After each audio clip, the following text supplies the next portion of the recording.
Hello, interweebs. It's me, Todd, your local dungeon master. Hi.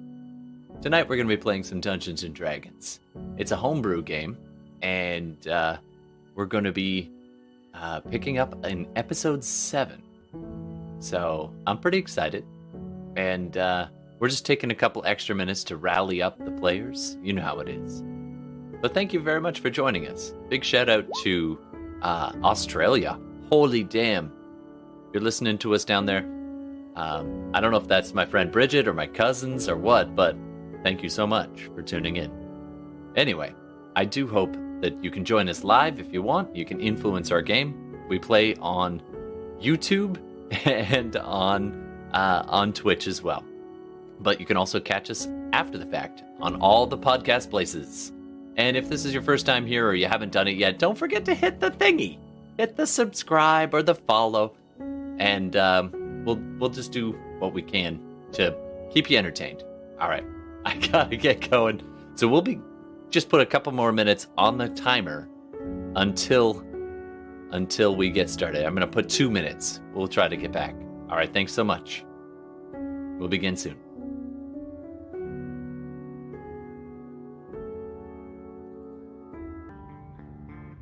Are we sponsored this week? I wish. No, if anybody wants to sponsor us, you know, we come cheap. Actually, we did have some sponsors on the podcast at one point. Other role-playing games mostly. Hi, Internet. We're live. And players, we can hear you now. So all the swearing, have at it.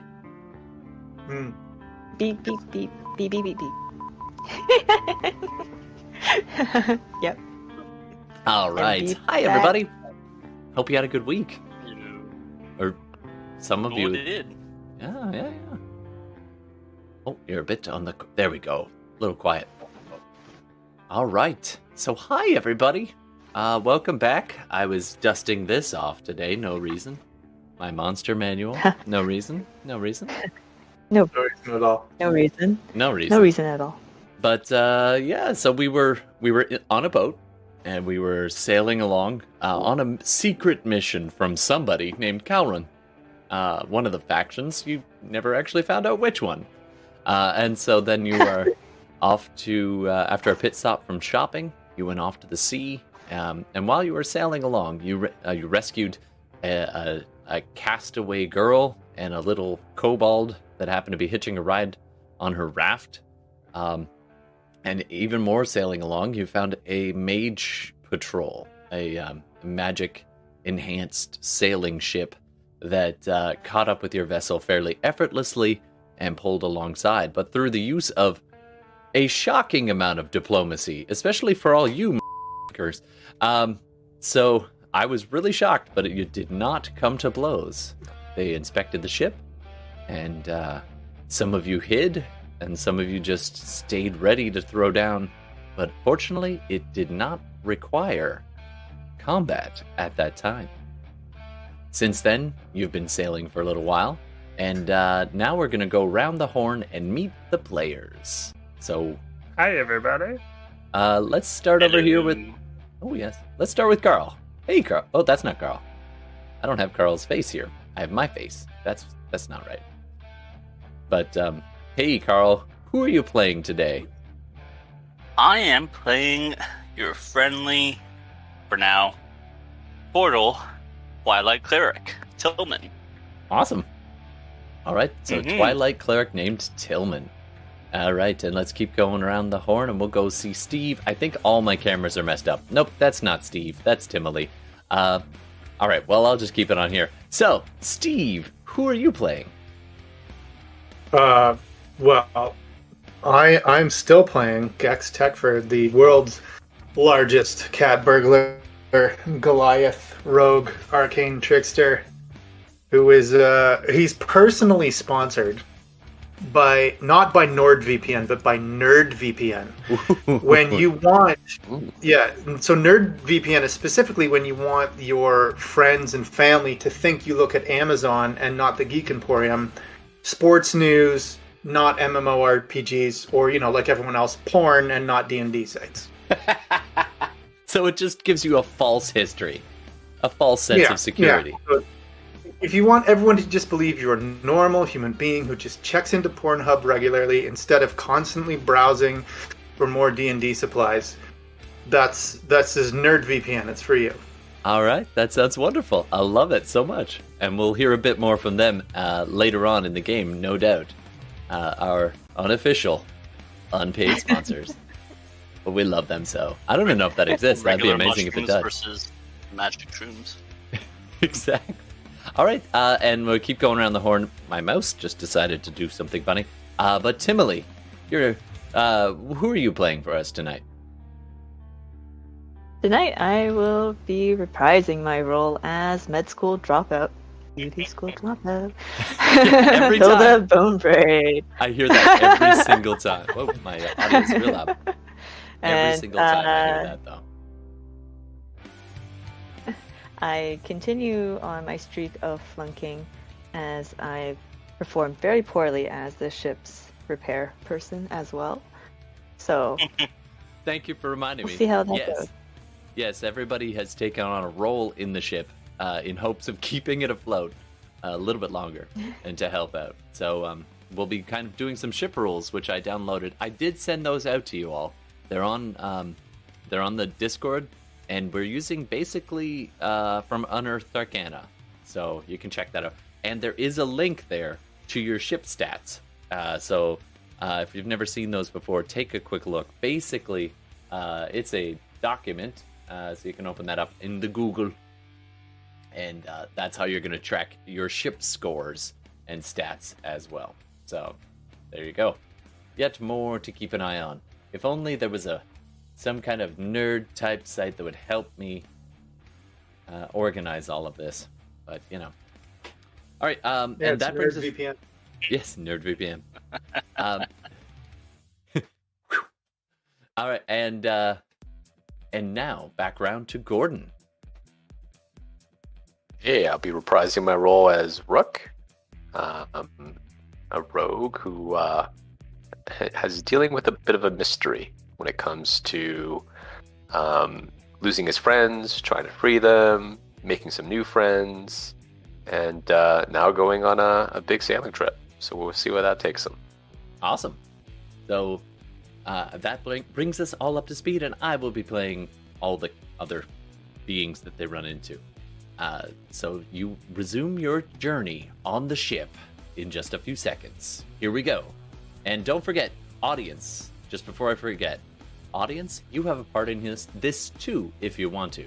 If you're watching live, you can make suggestions in chat, and we'll try our best to incorporate them as soon as possible into the game. So spend some plot points, and let's make it happen. All right, let's dive in, without further ado, to some Dungeons and Dragons.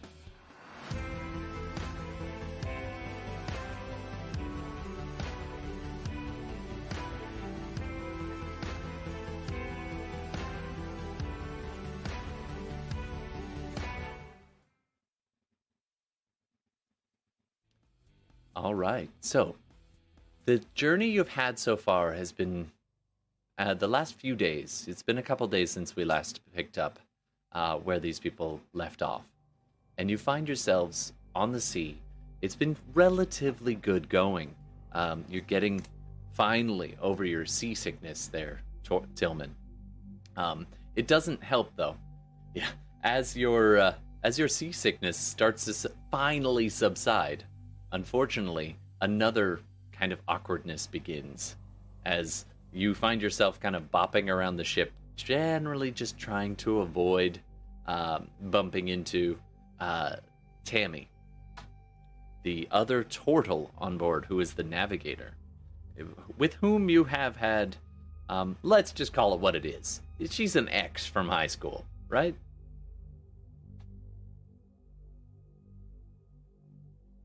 It's just, yeah, I don't know, man.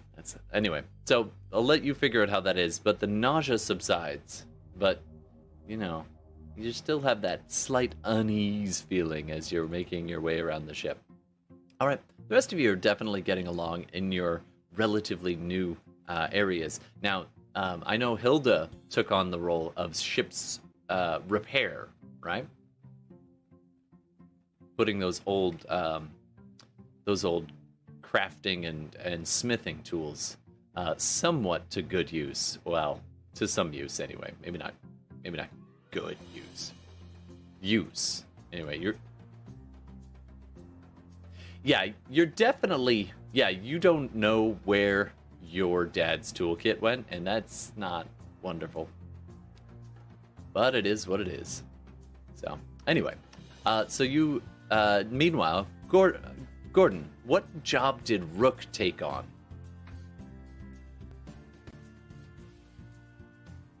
That's right. So you were actually you're spending quite a bit of time with Tammy, as she's showing you the ropes, how to navigate by the stars, or take a reading with a sextant, and using the compass and so forth, and the various charts that the ship does have. Now, there are large sections that are uncharted, but generally speaking, this ship has been sticking to the trade lanes, except Tammy actually mentions that pretty soon, if you're going to want to get to this particular spine, which is the island you're trying to get to, you're going to have to take a journey into less traveled waters. And that's... do an insight check for me there, Gordon.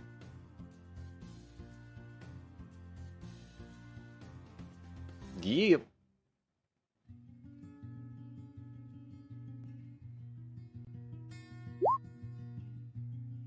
Hey, that's pretty good.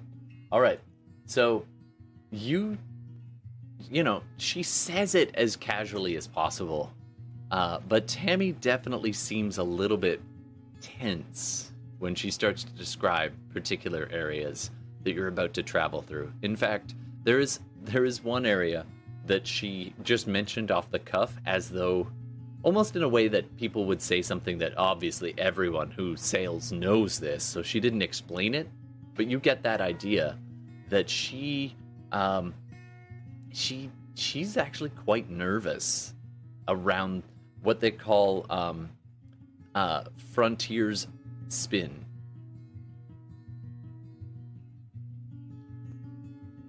The Frontiers Spin.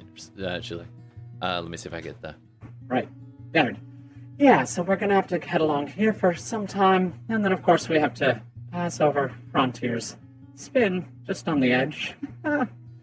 And then we're on pretty much smooth shot through to the island.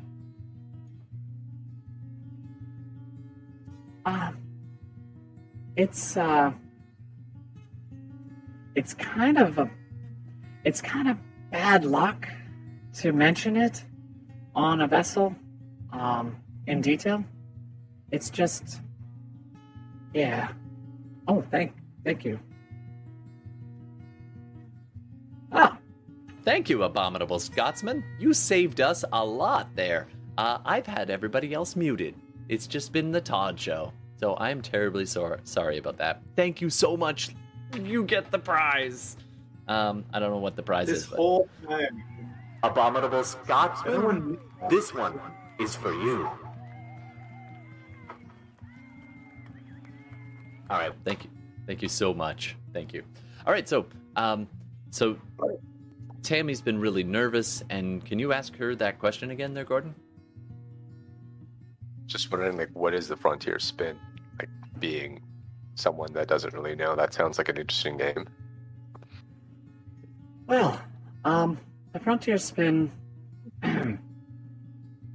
it's a place where vessels sometimes go missing or lose a sense of time. Legend has it that ships go in and there's a chance they don't come out, or they come out different. The crew could be suddenly older, or it could be a totally different ship. It's very it's all it's an old fisherman tale, so like you don't have to worry too much. But we're gonna just try to skirt it and go off to the side.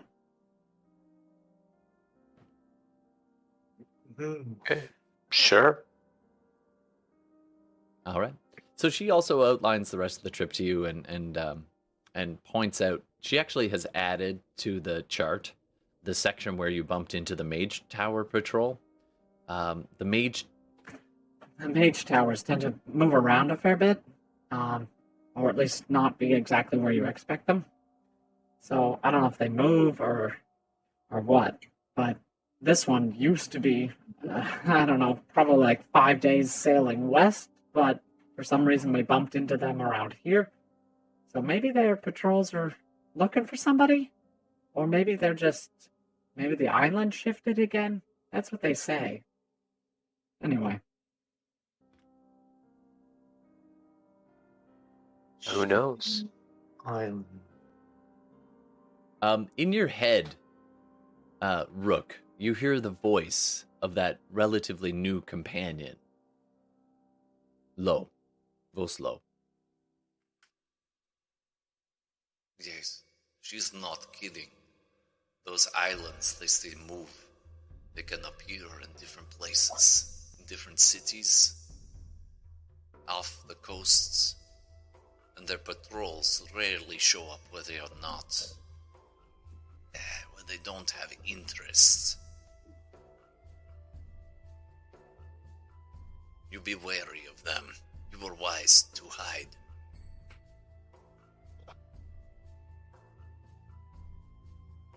All right. So, meanwhile, you're helping navigate. Tillman, what role were you taking on the ship? The physician's assistant slash probably physician, given the current state of our physician. So he's got to go back down below and just get himself familiar with the wares, the stores that he has to work with. Absolutely. So you walk into the surgeon's area and kind of unlock the door with the key that the captain gave you. And you are immediately met by two things. One, the snoring. The surgeon, probably in his 20s, human lad, pretty scuffy.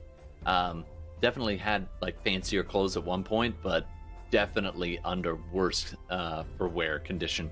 He's been sleeping in them probably for the better part of a week, and he smells like it. He's even got little bits of vomit still encrusted on his white linen shirt.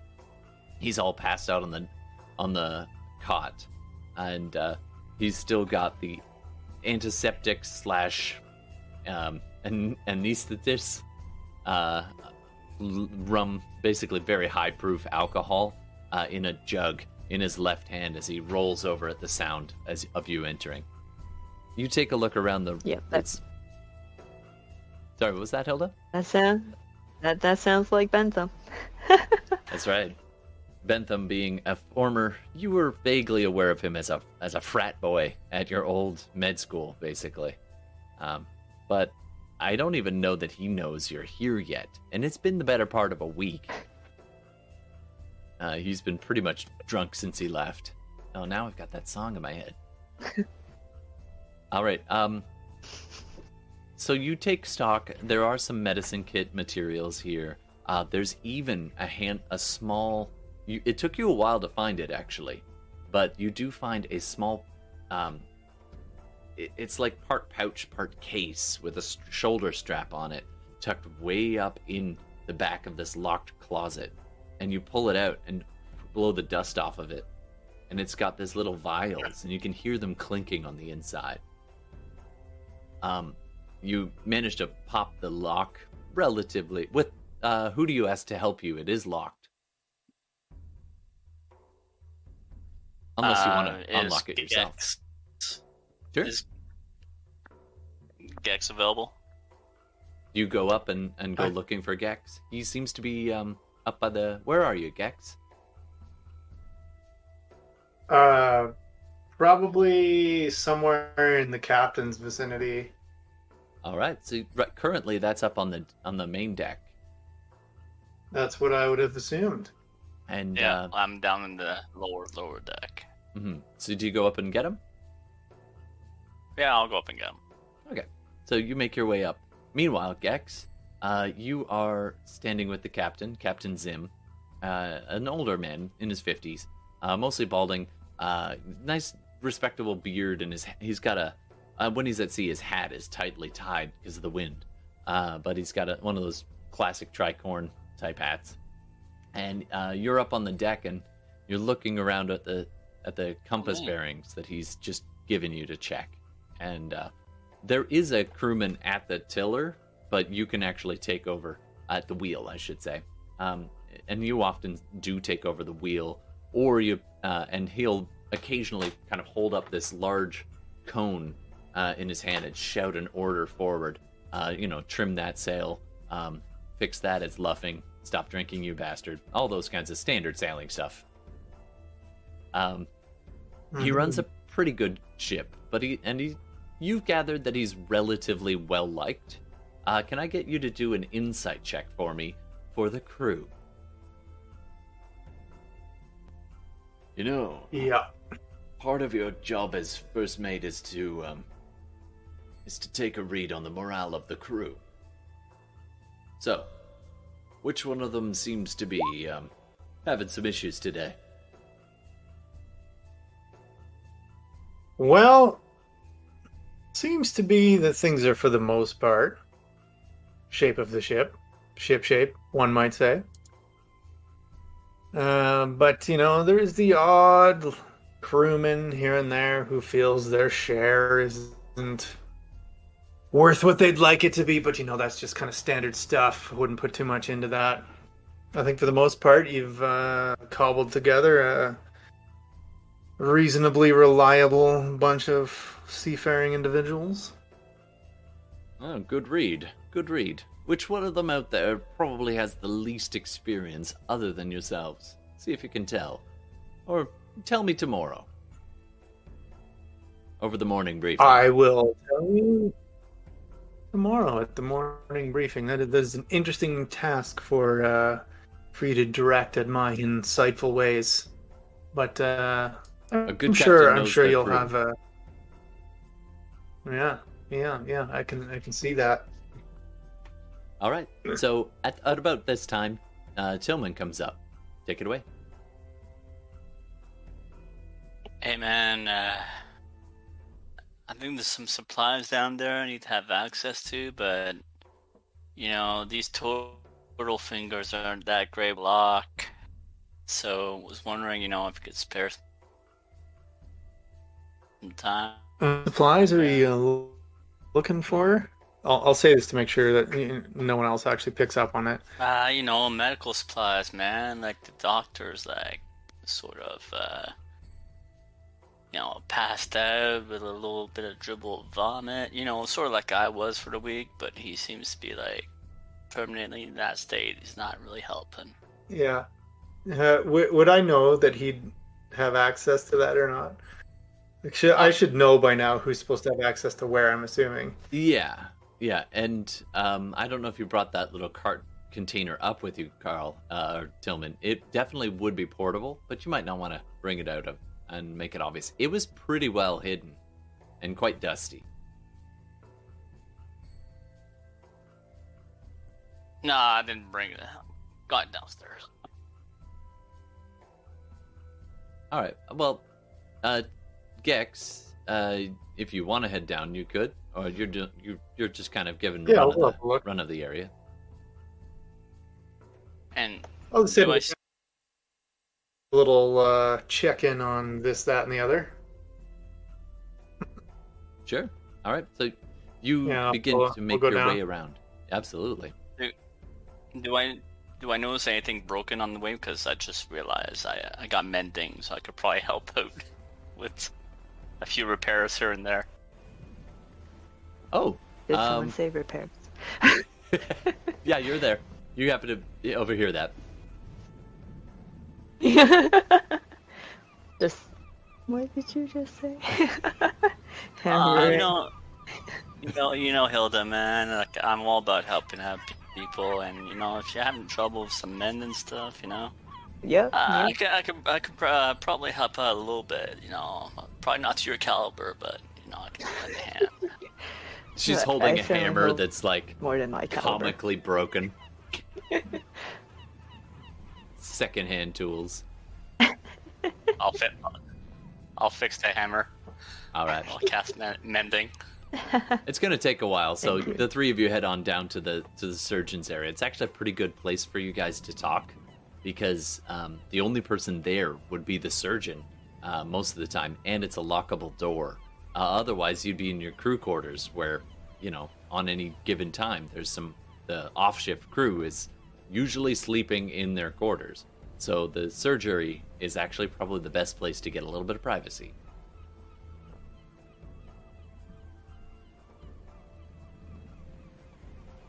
Right on. You know, All right, so you're down below now, and what do you want to do? Yeah, man. It's right over here, man. I tried shading a little bit. Sounds like, you know, yeah, some full vials or maybe some potions in there, man. But I don't want to go and break in this lock. So Yeah, sure. Let's have a look. Let's see what's in there. All right, let's We'll do some thieves tool in. picking of. All right, go ahead and roll some I'm gonna thieves assume tools. that using. Ooh, nice.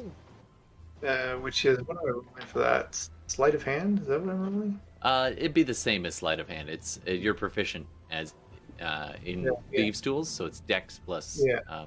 proficiency. Yeah. Hilda, man, I'm glad you're here because, you know, I know you went to med school, so you're probably familiar with some contests of some potions, man. You know, because all my healing's all magical, man. That's all it is. Yeah. Hilda doesn't try to think about the failures that she got on her examination as she finger guns. Yeah. Hilda Finger Guns Paladin. What's her last name again? Bone braid. Bone Braid. Hilda Finger Guns Bone Braid. All right. So with a 17, Gex, you pop open the lock pretty easily. Actually, it is a very good lock, and whatever was inside was meant to be. Yes, finger guns, nice. Was meant to be pretty well protected. So you do manage to get it without too much trouble. Inside, you see a small kind of like almost like egg carton kind of nesting little pouch areas in which these little glass vials are delicately placed. One of them is actually cracked, and you see bits of broken glass and little sticky residue all around. The other one, there are 6 still intact, and they have a pinkish kind of liquid to them. Although, go ahead and do a quick medicine check for me. Anybody. Or Arcana.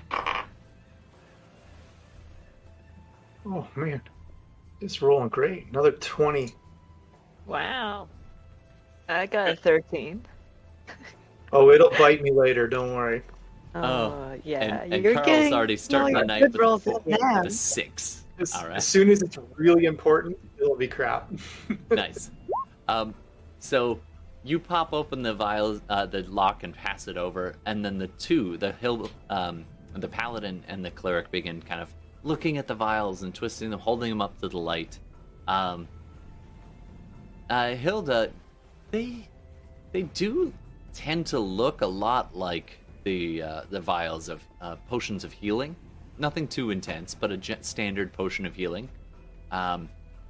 Except one of them looks a little different. It's kind of a slightly different shade, and most of them are almost clear, like almost syrup. But one of them has like graininess to it, kind of floating in there, and it's a little different than the others. Tillman, you get distracted because 2 things happen. You reach in to grab it, and you're not too careful, and your turtle fingers scrape along some of the broken glass, and you get this little cut, and it starts to bleed pretty much right away. But the other thing that happens is your hand gets all sticky from the residue of the spilled potion. And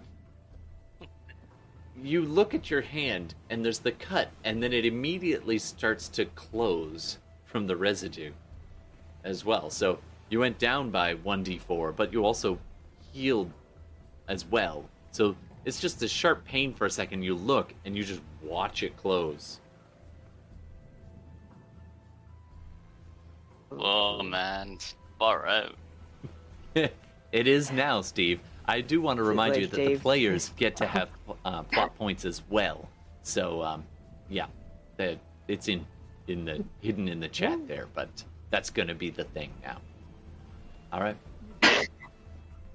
All right. Do you tell Tillman what it is? Because be careful.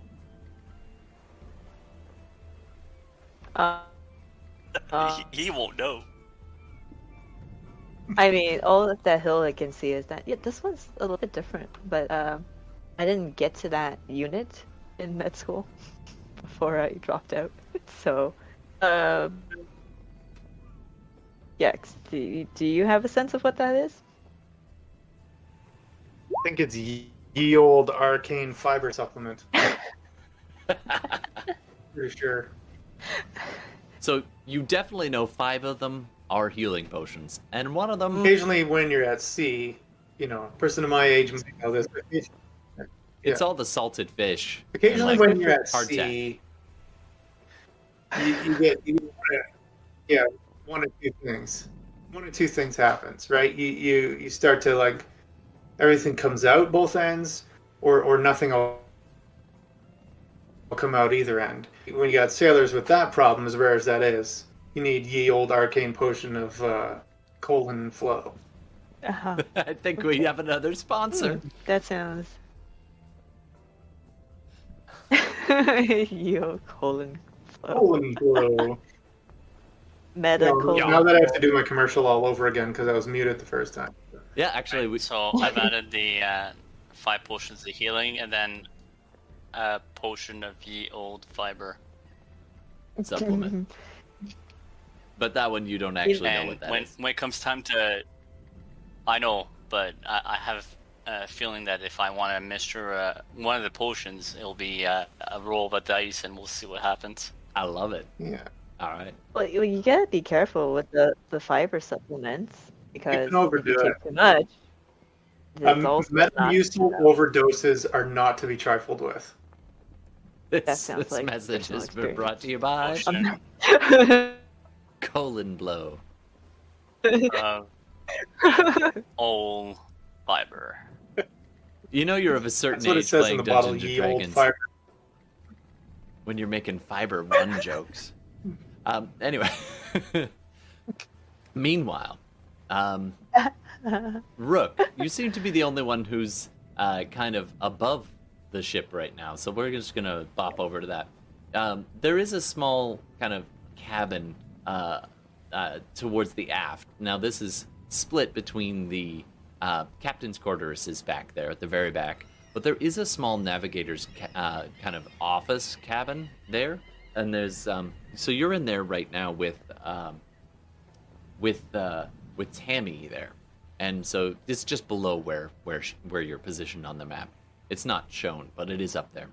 So you're currently in there, and you're kind of messing with the sextant, and she's just kind of humming away this kind of deep resonant hum that kind of every once in a while she hits a certain pitch and it resonates in her tortle shell. So it's like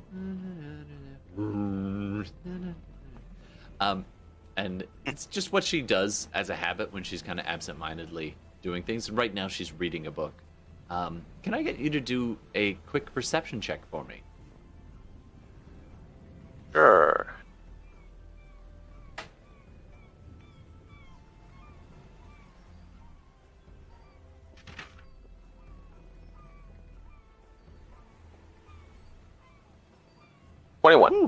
Damn.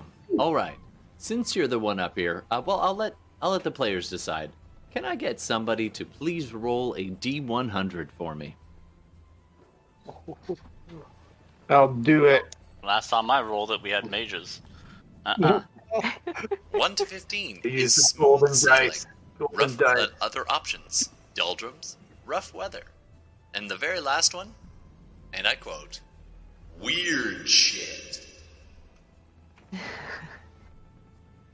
88. 98. All right, roll again.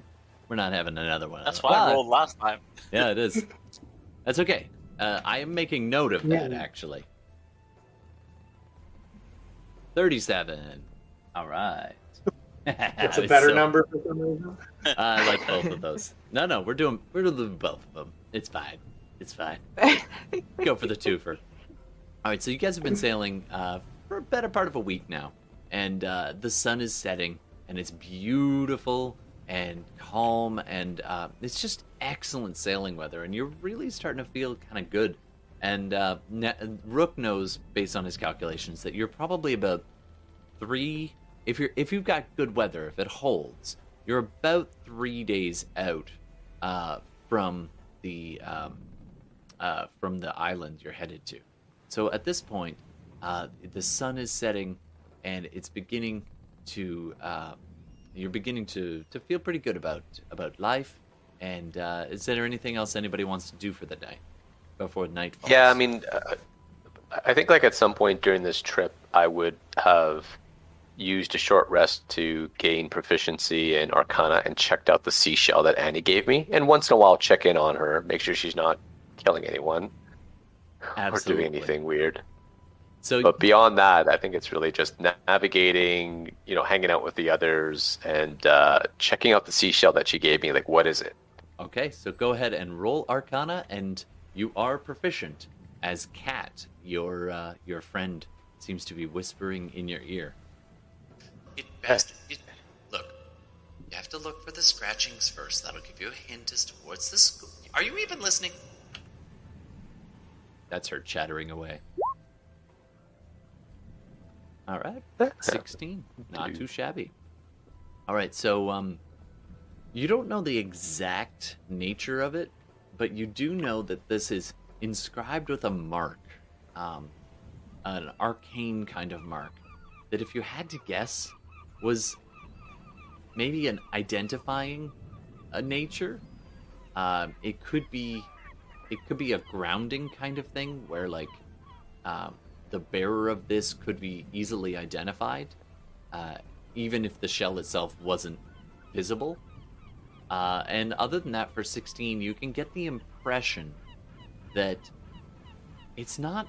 There's something about this that, and Kat says in your ear, she's like, that mark could mean 2 ways? I don't know. It's different. But it doesn't seem active. It looks like it could be activated. Maybe it's some type of sending thing, or like I could communicate, like. I don't think it's that powerful, but if you see here, look at the edge again. And you hold it up to the light, and you see right on the edge of the shell, it's got a chain on it, or a little hole where you can wear it on a chain. But the edge of it, of the shell, is razor sharp on one side, and this little wriggly back and forth, and you see encrusted blood just around the edges of that. All right. So the day goes on, and the night falls, and your shift is up. You're still training, so they keep you out there during the day. And I'm just going to, unless there's anything else anybody else wants to do before nightfall. Is this ship still with its damage?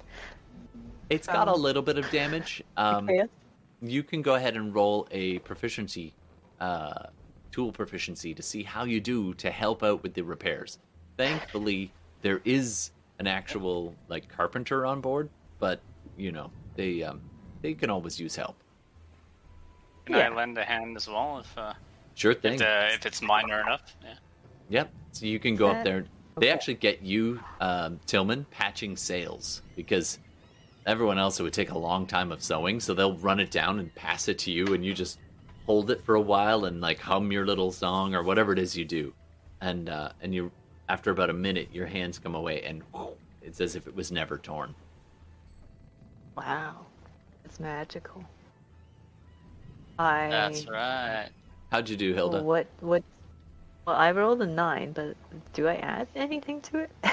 So you aren't considered proficient in this tool. Well, which proficiencies do you have? I have proficiency in smith tools and herbalism kit. I'm gonna say it's similar to smith tools, so you're gonna get half your proficiency, so that would be +1, and then add your, let's say, strength to this. Okay, so that would be 13.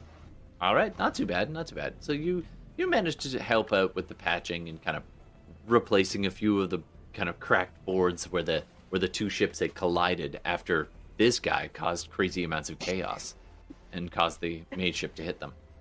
All right. And now, just before, no reason, can I get everybody to do a perception check for me? No reason. Another one? Yep. Sorry, I'm hitting wrong buttons. We're still here. 21. Can't I just keep my other one? Sure. Yeah, you can keep the 21 from before there, Gordon. Because it didn't really be used for anything before. No. I was gonna go somewhere, and then I decided we have to roll first to see what's coming. All right. 4 for Steve. You called it. Told you. Told you it was going to happen. And Those good 20 rolls gotta run out. And 20 for Tihmily, and 21 for Carl, and 21 for Gordon. All right, so those definitely Tillman and Gordon both catch, and Tihmily as you're up on that deck, kind of seeing the sunset, just watching the sun go down, and Gex, you're super busy with the captain at the moment, and so you're not really able to like. You're still actually you're down in the galley trying to figure out which of the crew is the newest. So I'm gonna get you to do a persuasion check for me to see how well you can figure that out.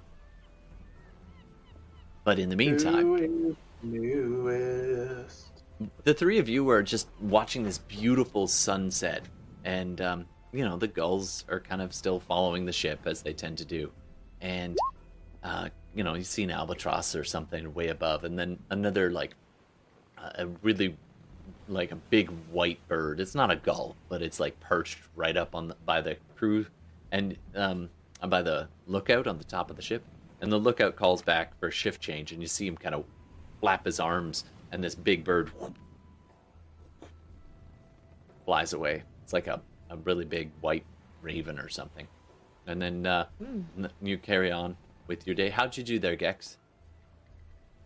18. 18. All right, you've got a pretty good idea that it's either Lek Very good. or Bracken. It's either Lek or Bracken are the two of the newest crew. Lek is this kind of halfling guy, and then maybe in his 20s. And what was the other name I just said? Bracken. Bracken, thank you. And Bracken is he's 65 if he's a day, and he's got like 3 good teeth in his head, and you're really kind of surprised that he's in the Forerunner, but he's one of those two are the most recent addition to this ship, and you're not entirely certain which, based on casual conversation. All right. Oh, it's not one of them straight. I'll ask the old guy how long he's been serving on the ship. I've been serving for 6, maybe 7. Days, weeks, months, years. Yeah.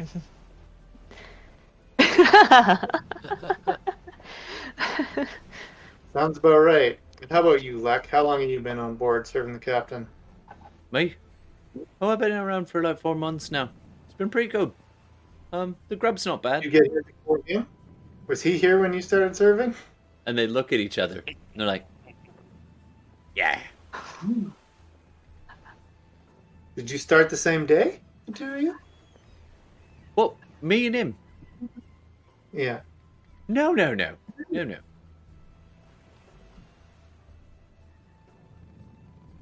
Which one of you was here first? I'm pretty sure he's older than I am. I mean, us halflings age a little different than humans. Yeah.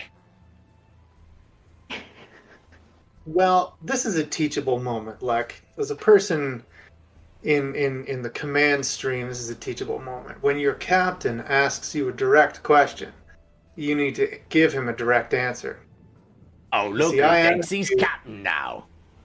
I asked you which of the two of you got here first, and yet neither of you could answer me directly. This is just I'll a little flip you for exercise.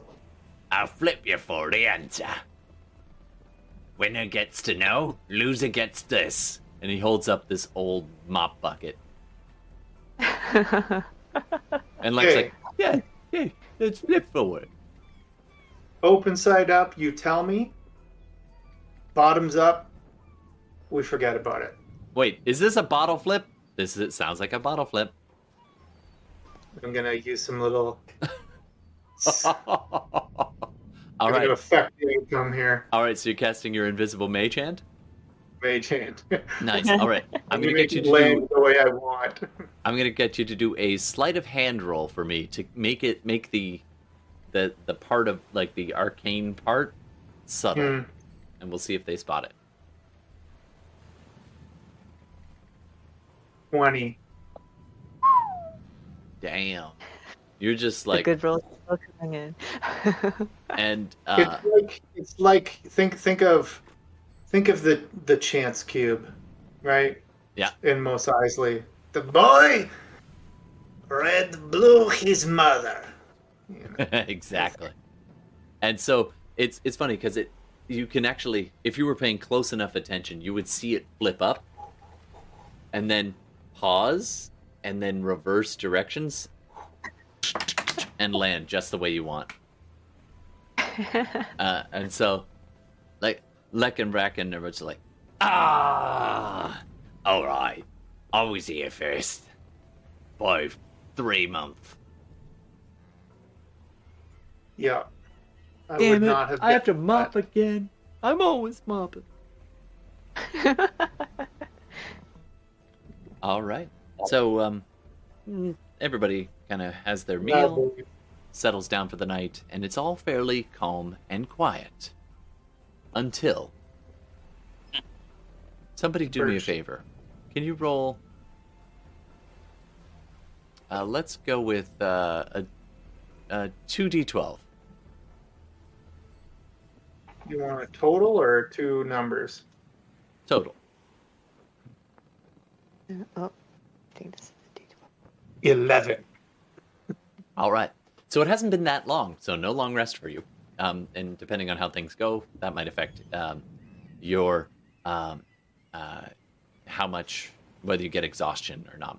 Anyway, so sun goes down relatively early, and there's not that much to do. So I don't know if you turn in early. Anybody who wants to stay up and play cards or anything, the crew is awake. But if you're in the crew quarters, you could be sleeping. I don't know what. So, but at about 11 o'clock-ish, there's a call from above. You hear a whistle from the second shift crew from above, summoning hands to the top deck. All right. I'll be Hilda will awake. be sleeping. Yeah.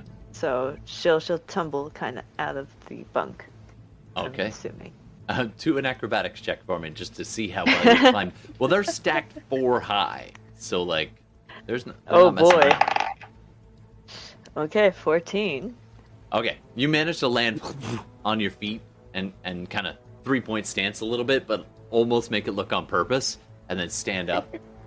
Rook, you're already pretty close to the top, and at this moment, everybody do a dexterity saving throw for me, please. Ooh. Oh. Tillman got the 10. Ooh. Hilda gets the 3. Oh, God. Rook Yikes. with the 13, and Gex with the 23. Boom. Gex just almost appears on his feet near Hilda as she stumbles and falls as the whole ship just lurches hard to the port, and it tilts. And so you end up kind of falling down a little bit. You don't actually. Hilda is going to take just a D4 of bludgeoning damage as one of the barrels nearby that had been holding some of the water for the journey kind of shifts loose and comes falling down and kind of bashes your leg as it hits the ground. It's okay. It's not cracked or anything, but you take 2 points of bludgeoning damage. Tillman, I'm assuming you were you in the bunk or were you in this surgery? No, I was probably up on top there, still helping with sales and. Okay. Yeah. Right, so you were just kind of enjoying the twilight hour, as you were wont to do, and you get a better idea of what's going on, because you can hear some of the cries. Be like, "Look out! Hard to port! Hard to port!" And the whole ship shifts hard as the lookout suddenly and last second spotted something down low near the water, and the whole ship lurches, and then you can hear this thump as something's impacted kind of down near the water and scraping along the edge of the boat. And they're desperately trying to steer it away. Tillman, you notice, you had a pretty good perception roll before. You look out and you can see these dark floating shapes in the water. Do you have dark vision as a Tortle? Let's see. I don't Dark think vision, Tortles... 300 feet. Oh, right, because you're a Twilight Cleric. So you see it well. And you just see this flotilla of... At first glance, it looks like scrap. Or like a house. Or a raft, but a big one. And then another one semi-connected. And there's this little walkway.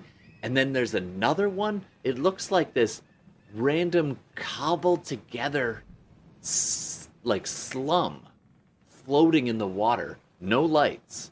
And this is why the ship was moving at pretty quick pace when it clipped just the outer edge of this. And you look out and it extends like a little rickety patch here close to the ship, and then there's a larger section further away off to the starboard side, and then even further away out to the distance of your dark vision you see this cobbled, floating, ramshackle city on the water surface. And where it hit, you can see the first little house that it rammed into has now twisted and snapped off and is busy sinking. And you can hear the cries in the water.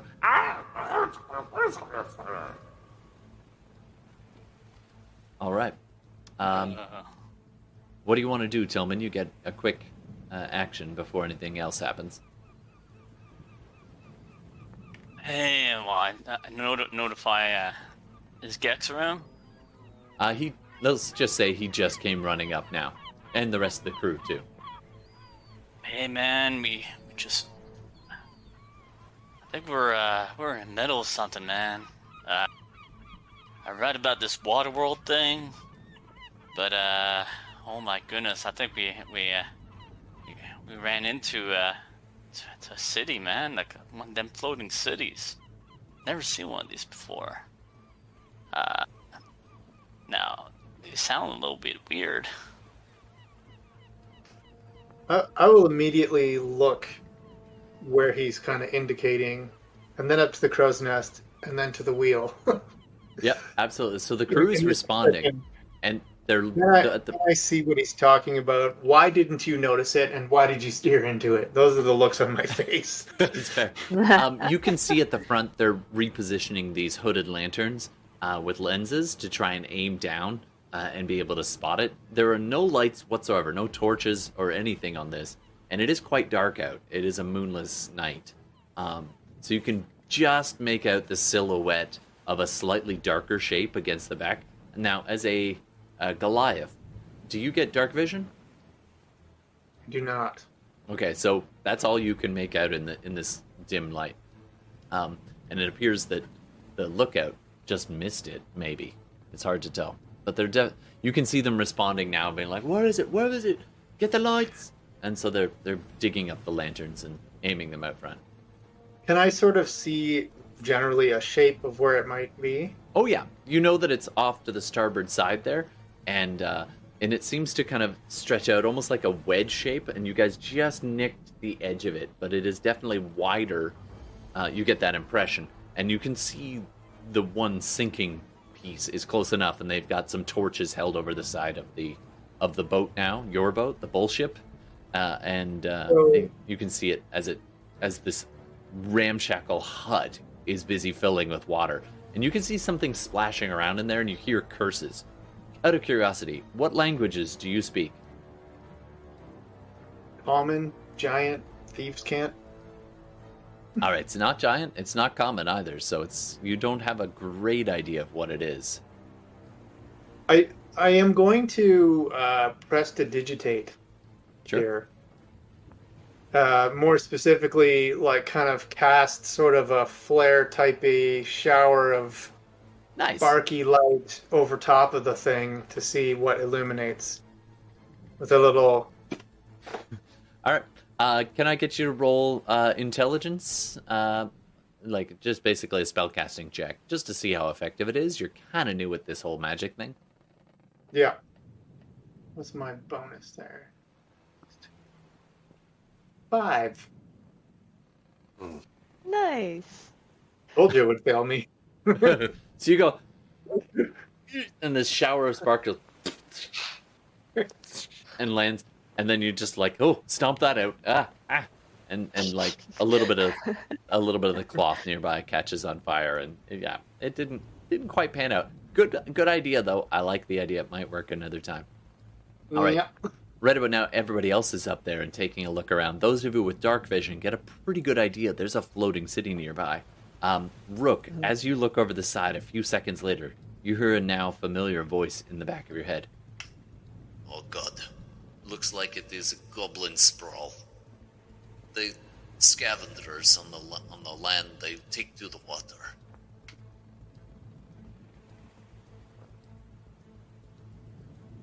Just kind of like ask, does anyone here speak Goblin? Nope. Nope. Just kind of peering over the side, seeing like if I see any of the Goblin type creatures. You You definitely see them.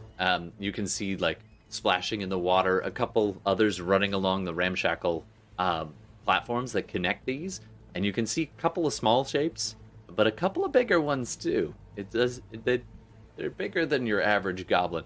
You have night vision, right? Dark vision, right? No, I don't. Okay. Hilda So, does. in the lantern light that they're kind of throwing around, Hilda, you can definitely see there's goblins and hobgoblins kind of running down, yelling at each other and swearing and just generally speaking rabble. Oh boy. Hi, Polly. All right. Where's the captain at this point? The captain is up by the tiller now, and you're probably about 15 feet away, so you can hear each other talk with each other. Yeah, I'll just say captain defensive positions. Oh, yeah, call it out. He passes you the bullhorn. Battle stations! All right, and the crew, which was just kind of looking a bit surprised, thinking they hit some floating debris or something, are like startled by this, and then they start to, do me a favor. Go ahead and roll persuasion to see how effectively you can do this. Meanwhile, Rook, you kind of set it half to your own friends that are in your head, and they're all like, this chorus, Angel's like, No, mate, don't speak it. Don't speak the gobbo. and Angel and Kat are all kind of shaking their head, and Vostlo just like, No. and then this little voice next to you pipes up. I speak a little bit of Goblin. And you look to your left, half expecting a ghost, and it's actually Lek, the little crewman from below, the halfling. Okay, do you know what they're saying? Mop still in hand. It's mostly just a lot of swearing. I think they're really upset we hit their house. They're mentioning fetch. Gorbo. I don't know what that is. I've never been in a fight before. Do you think you're gonna have to... He looks visibly upset. Don't worry, but maybe just stay back and away from the danger. That little one is definitely going to die. All right. Any last... so you're giving orders there, Steve. We're going to count that as a... How'd you do on your roll, by the way? Oh, no one's listening to me. As you rolled a 2. I am doing my typical now that I've kind of assessing this. I'm going to be hiding in a place where people can't see me. All right. So you fade into the shadows and look like, what? Where did you go? Oh my god, I'm going to die. Instead of shouting battle stations, I start like not remembering the words. I'm like, fisticuff locations. You know, I'll just with roll the a things. stealth check. Opposition. Yeah, go ahead and roll stealth there, Rook. The smashy It's me. agreement statues. What's the word? Bracken knew he's like, Are you alright? You having a stroke? smash. I think We he's need to having a fight. stroke. all right. What do you want to be doing there, Hilda? Can Hilda roll to see if she can understand what Gex is saying? You get the idea. You can hear I him, can hear. I can hear. but nobody else seems to care, as the rest of them are all just like, Okay. what? What is going on? I'm What? like putting on my armor. I was going to and- say, you weren't sleeping in your armor, so you're probably busy putting on your armor. Yeah, exactly. So right now I'm Can busy you putting on interpret- my chain. I should move to Gex and see. Oh my god. People are saying he's having a stroke. I'll get the potion out. Roll You a d6 accidentally there, put- Carl. Roll a d6. And only I know what the number is. Oh. Huh? Oh, what's sorry? Roll a d6 to see which potion you Yeah. grab, and only I know which number it is.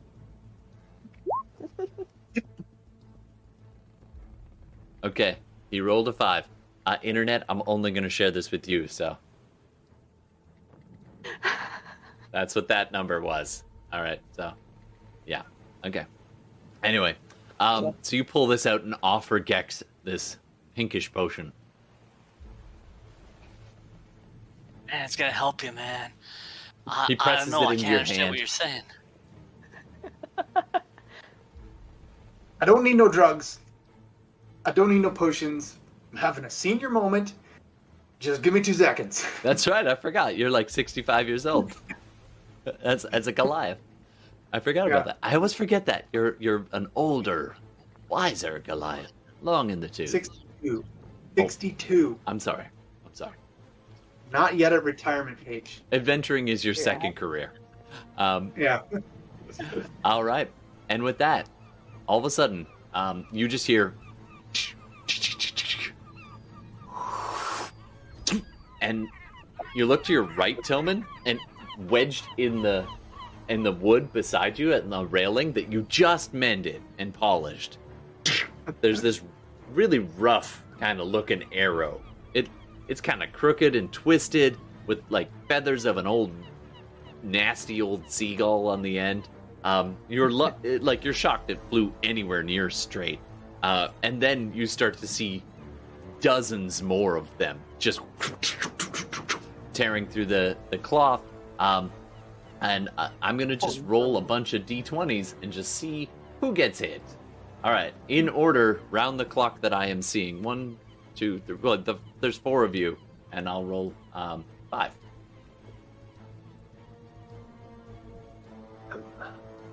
Oh no. Oh, that is not what I wanted. That's 5d100. That's not. No. Okay. Speaking of senior moments, here we go. Let's try that again. Okay, that's better. All right. So, Dave, does a 19 hit your AC? Yes. All right. So you get hit. The other ones are a 3, an 11, a 6. So Rook, Gex, and Hilda, you are missed. And so there were 2 hits involved. And I will just roll 2d6. Just 1 second. Ooh, 6 on both of them. Okay. So Tillman, right in that spot, right where your neck retreats into your shell, there's an arrow just gouges you and then sticks into the shell behind. You're like, stop. So 6 points of piercing damage. And do a Constitution saving throw for me, please. Dude, man, that is not cool. First, you ruined my sail. All right. How'd you do? 15. 15. Okay, you're fine. You feel like that's gotta be filthy dirty. But thankfully, you're fairly hardy, and you shake off any future problems with infection or poison. So you kind of pull the arrow out, drop it. Then you look to your right, and you see Lek just standing there, little halfling guy, and he's looking down, and there's this arrow protruding from the center of his chest, and he's just like, what do I do? And he falls to his knees. He's still alive, but he looks really rough as the blood just starts to blossom around it. It was a pretty hard hit. I'll give him a potion. Okay, roll a d6. You put more fiber into that wound. You'll Okay. have to tell me which ones it is at one point, 'cause I gotta knock them off my sheet, so. Yeah, no worries, man. I will let you know. Alright. All right. Oh, so you bend down and you pull the arrow out, and the wound just blossoms with blood. And you're kind of kneeling down next to him, and you're just super chill as you kneel down, and you pour the potion on the wound. You pour some in his mouth, and there's a few seconds as he's like,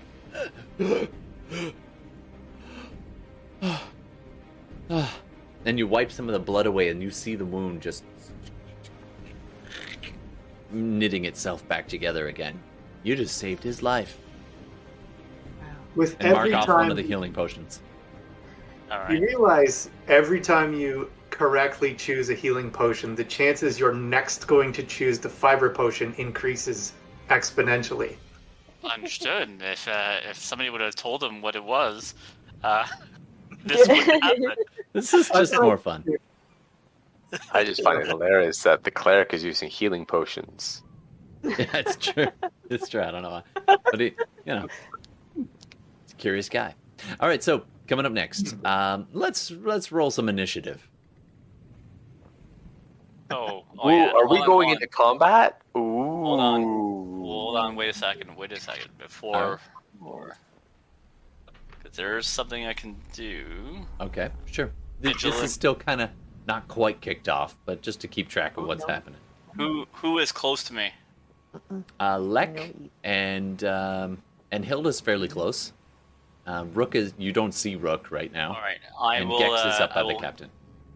I will give Hilda a vigilant blessing, so you get advantage on your initiative roll. So the Tortle reaches out and grabs you. And he's kind of kneeling, but he's pretty tall, so he just face palms you for a second. I As should have is our given it way. to myself. Ooh, Oh well. initiative Oh. 1. It's always good. Count, Tihmily, make it count. It counts. It counts. Alright, good. No, Polly, don't eat my dice. Thank you. Although, Polly for dice, get it? Polly Never mind. I'm a nerd. You know what I need? I need something that hides what a nerd I am, because that was a math joke. If there was only a way to hide what kind of nerd I was. I might have the perfect solution for that, actually, Todd. Do you now? It's this week's sponsor. Do tell me more. Well, you know, there's VPNs and there's VPNs. And if you're an exceptional nerd, but you're kind of self-conscious about the fact that you're an exceptionally exceptional nerd, you may want to invest in NerdVPN. Don't confuse us with NordVPN. We're not trying to hide where you are. We're trying to hide what you are. Instead of everyone discovering that most of your internet surfing is at places like the Geek Emporium, playing MMORPGs, buying D&D books, instead have them believe you spend your time reading sports news to learn about sports, shopping on Amazon, and watching the average porn video, just like any normal person. I offer you a subscription to NerdVPN. I want this to be a thing now. All right, and we're back. All right, thank you. So Hilda got 21, Gordon got 17, and Tillman came in at 12. 1. And what did Gex come in? He's got a little message after our. What was your role there, Steve? 18. 18. All right, you're gonna make me rewrite this. Okay. Nice. It's okay. All right. And without further ado, let me just roll these. Ooh, a mighty 7. Okay. All right. So, top of the order. Hilda, you just finished tightening the strap on your armor, and an arrow has just gone off your pauldron there, but no damage to you. What do you want to do? You said this is near like the front of the ship was where we struck it. It was, but the ship has kept moving, so it's kind of like alongside now. If you want to, the one that's sinking is there, and then there's a kind of an outstretched platform that's connected to it that's twisting, and you can see a handful of goblins, goblins and goblin types, running along in your dark vision. You can see it pretty easily. Mm-hmm. And they're running towards our ship. They appear to be running towards down the gangplank anyway. Okay, so they could be rescuing whatever goblin has been unfairly capsized. That's fair. They could be doing that. They could be doing that. So I'm going to make my way to the railing, like hop on top of the railing to take a gander, fuller gander below. Awesome. All right, so you go ahead and do a perception check for me and an acrobatics check. Oh, okay. Oh boy. So perception is a 3, and my acrobatics check is a 4. Okay, so you go running up to the side, and you look down over, and it just looks like chaos, and you can see a number in immediate vicinity, probably about 6 different goblins. 4 of them up on this platform, and at least 2 of them in the water, right near the ship and the wreckage. And that's kind of what you managed to glean, but you got it at a cost. So you hop up there, and right where you're standing is part of the rigging going up off to your left. So you go up to grab that, and you just miss. And there's this moment where your heels are on the railing, and you start doing the pinwheel arm thing, and you're like, oh. What do you want to do? What direction do I? Can You- any of us notice that? You're falling. Which way you Falling. want to fall is, well, tell me what. Tell you what. Can I get you to roll a d20 versus me? And we'll see which way Okay. you go. Gotta leave it up to the dice. Ooh, that's a 4. Okay, well, There's Um, not see me right now. there's a few seconds, and then I don't know if you make a sound or what, but you just pitch. You overcompensate and go end over end, falling over the railing, and you hit. And you hit water, which softens it, so that's good. You don't actually end up taking any damage. But you hit, and it's in the half-submerged house that is kind of floating on its side and busy sinking. It's about, you kind of come up sputtering, and your feet hit the boards that was part of it for a little while, pretty much at full extension. So you're in pretty much up to your chin. And you're just sopping wet. You went under for a second, pushed off, and came back up. But your feet are just tiptoeing, just barely able to hit this wooden thing. And your armor is busy pulling you down, as your heavy metal armor is. And my heavy metal weapons. Yes. All right, so you are in the drink, but currently. Glad you kind brought of- that cloak.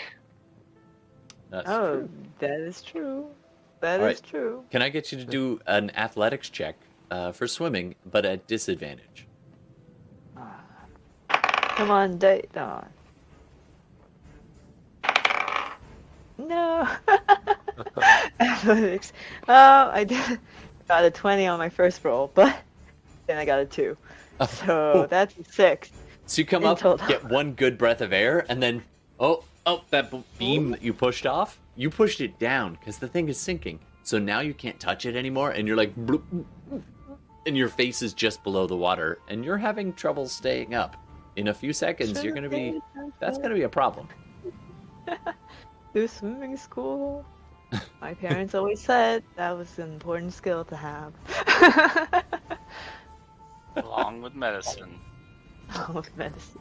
You're gonna be a Look how smith, well those but you're gonna have to learn how to tread water. Anyway, so Alright. that was Hilda's amazing turn. Coming up next is Gex. You see all this go down, by the way. So it was on the You go railing. overboard. Yeah. What can I do?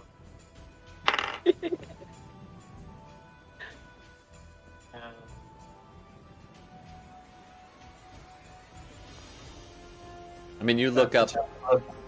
They're busy trying to control the rigging at the captain's orders, trying to put speed on and turn. And you've issued battle orders, but they're continuing the previous order, which was steer us away from this, and so they're busy trying to adjust sails. I'll try shouting again, battle stations, because it doesn't seem like anyone caught that. Sure. What am I rolling again to do this? Persuasion, please. Yeah. Battle Roll the stations, G. please. This way. Okay, this time is slightly better. What's my bonus? Just one. 20. Nice. All right, this time you clear your throat. You hollow. Battle stations? And all of a sudden, I'll the speak head- into the cone. Battle stations. and the crew responds. They're like, "Oh, okay," and they start adjusting things and turning things and getting, weapons out and getting themselves ready. All right, that's your. I'm gonna give that as a bonus. What else do you want to do? Well, I'm also going to summon my familiar because cast find familiar because Okay. he could come in handy here. Absolutely. So you kind of look and you blink and then you open your eyes and it's just there on the side of the railing next to you, or wherever you want within 30 feet. Yeah, and it's like, what form do I have him take? Is the real question. Probably, You had it as a kind of seabird. it was a sea eagle before. You would actually have to recast it with the components to get it to be a different form. You could have done that though. There could have been time, but it would cost about, I think it's 25. No, I'll leave it as a sea eagle because that's kind of handy. Okay. I'll just instruct him to be as distracting to the orcs as possible. And it flies off the railing and down towards towards the water. He can't actually attack, but no, but it can aid and cause trouble. Go cause trouble. Well, here's the stupid thing. I think I'm reading this correctly, but he can cast a spell that I can cast with a range of touch, right? Yeah. So then if he and I can do it, but the only spell that it would be inflict wounds, which is an attack spell. So I don't think he can actually cast that. I'm gonna assume. I need to check. I'm sure on the internet it'll tell us if you're able to cast inflict wounds. It's technically a melee touch, and then the spell goes off. So I think that it is. It says make a melee spell attack against a creature, but it's not an. So I need to look that up. So for now, let's just leave. I'm gonna assume I can't because that would be so cheating. And also honk honk, nice goose. All right, just in chat. Yeah. Right. So what else can I do? Anything else, or is that my action? I'm gonna say the order would have been your action then, and getting your familiar up and running would be your bonus action. So you can move if you want to, but that's about it. Yeah, I was gonna kind of move close to the rail so I can observe. And you look over, and for free, you see Hilda glinting in her armor sink beneath the waves. All right. No. Coming up next, Rook. The dolphin. I saw Hilda go over? Yeah. And do I see like goblins as well, or are they like with below? Your or are they dark actually vision? up? Yeah, they're down below. Down. I don't have almost 2 stories. Oh, you don't. Well, there's enough lights and torches and lanterns that you can make out. Probably the hut structure, and probably about to, kind of out to about a good 30 feet out. So you can definitely see some movement in the water. You can see Hilda, and you can see the structure it's busy sinking. It was like a ramshackle house on a barge, and the barge is tipped and is going down. And you can see that platform is starting to sink, and there's a goblin right on the edge he's holding a spear. He's kind of holding it out towards another goblin in the water. And do I see Hilda sinking? Yes. Fuck. Okay, I jump in.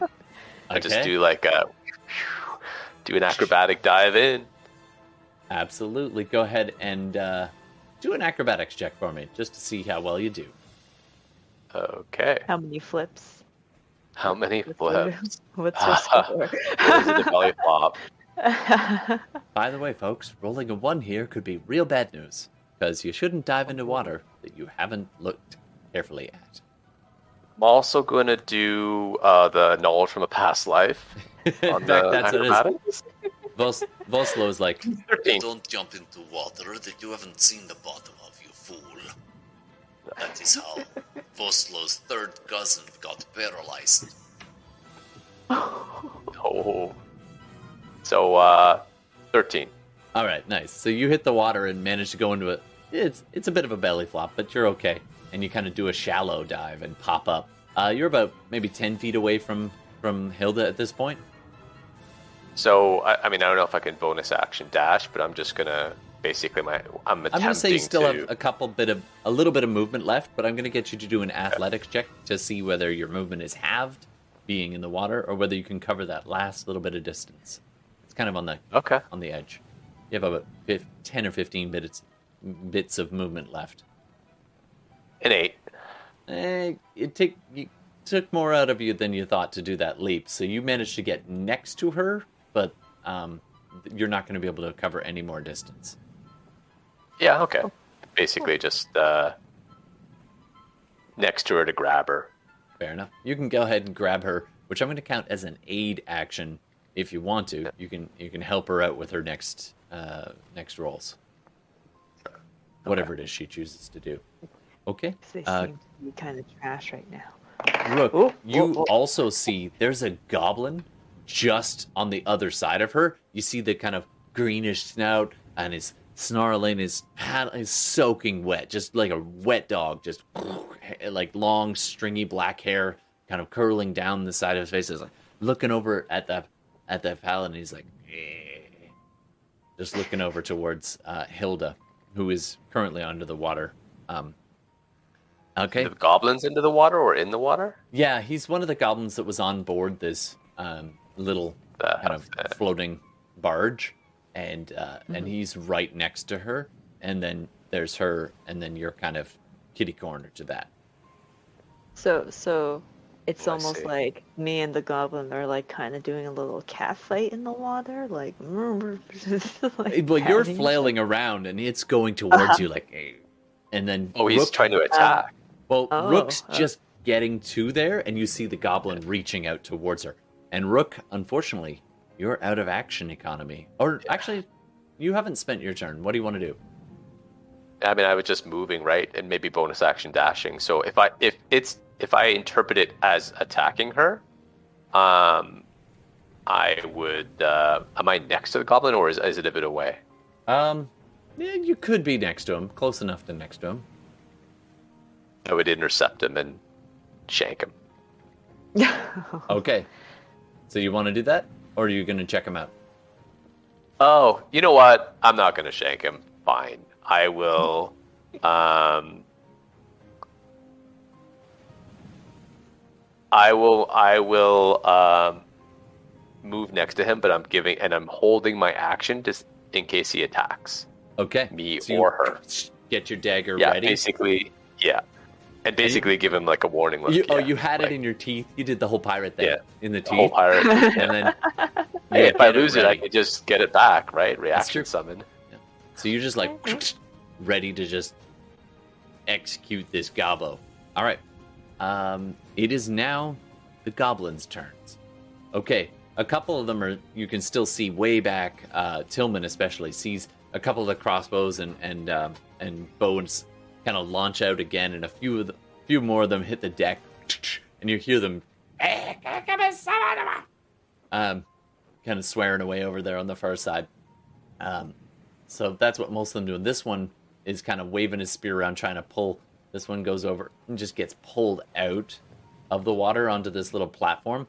And this other one comes along with this wooden stick, but there's a glowing little red orb on the end, and he slams it on the edge of this and calls. And these three jump back behind him, and you can see this little arcane little fire circle just start to spin above the stick, and he flips it upside down and then slams it down into the deck, and there's this little of flame right about, I'll do it with this, right about here, this little burst of flame, and after a few seconds it goes out.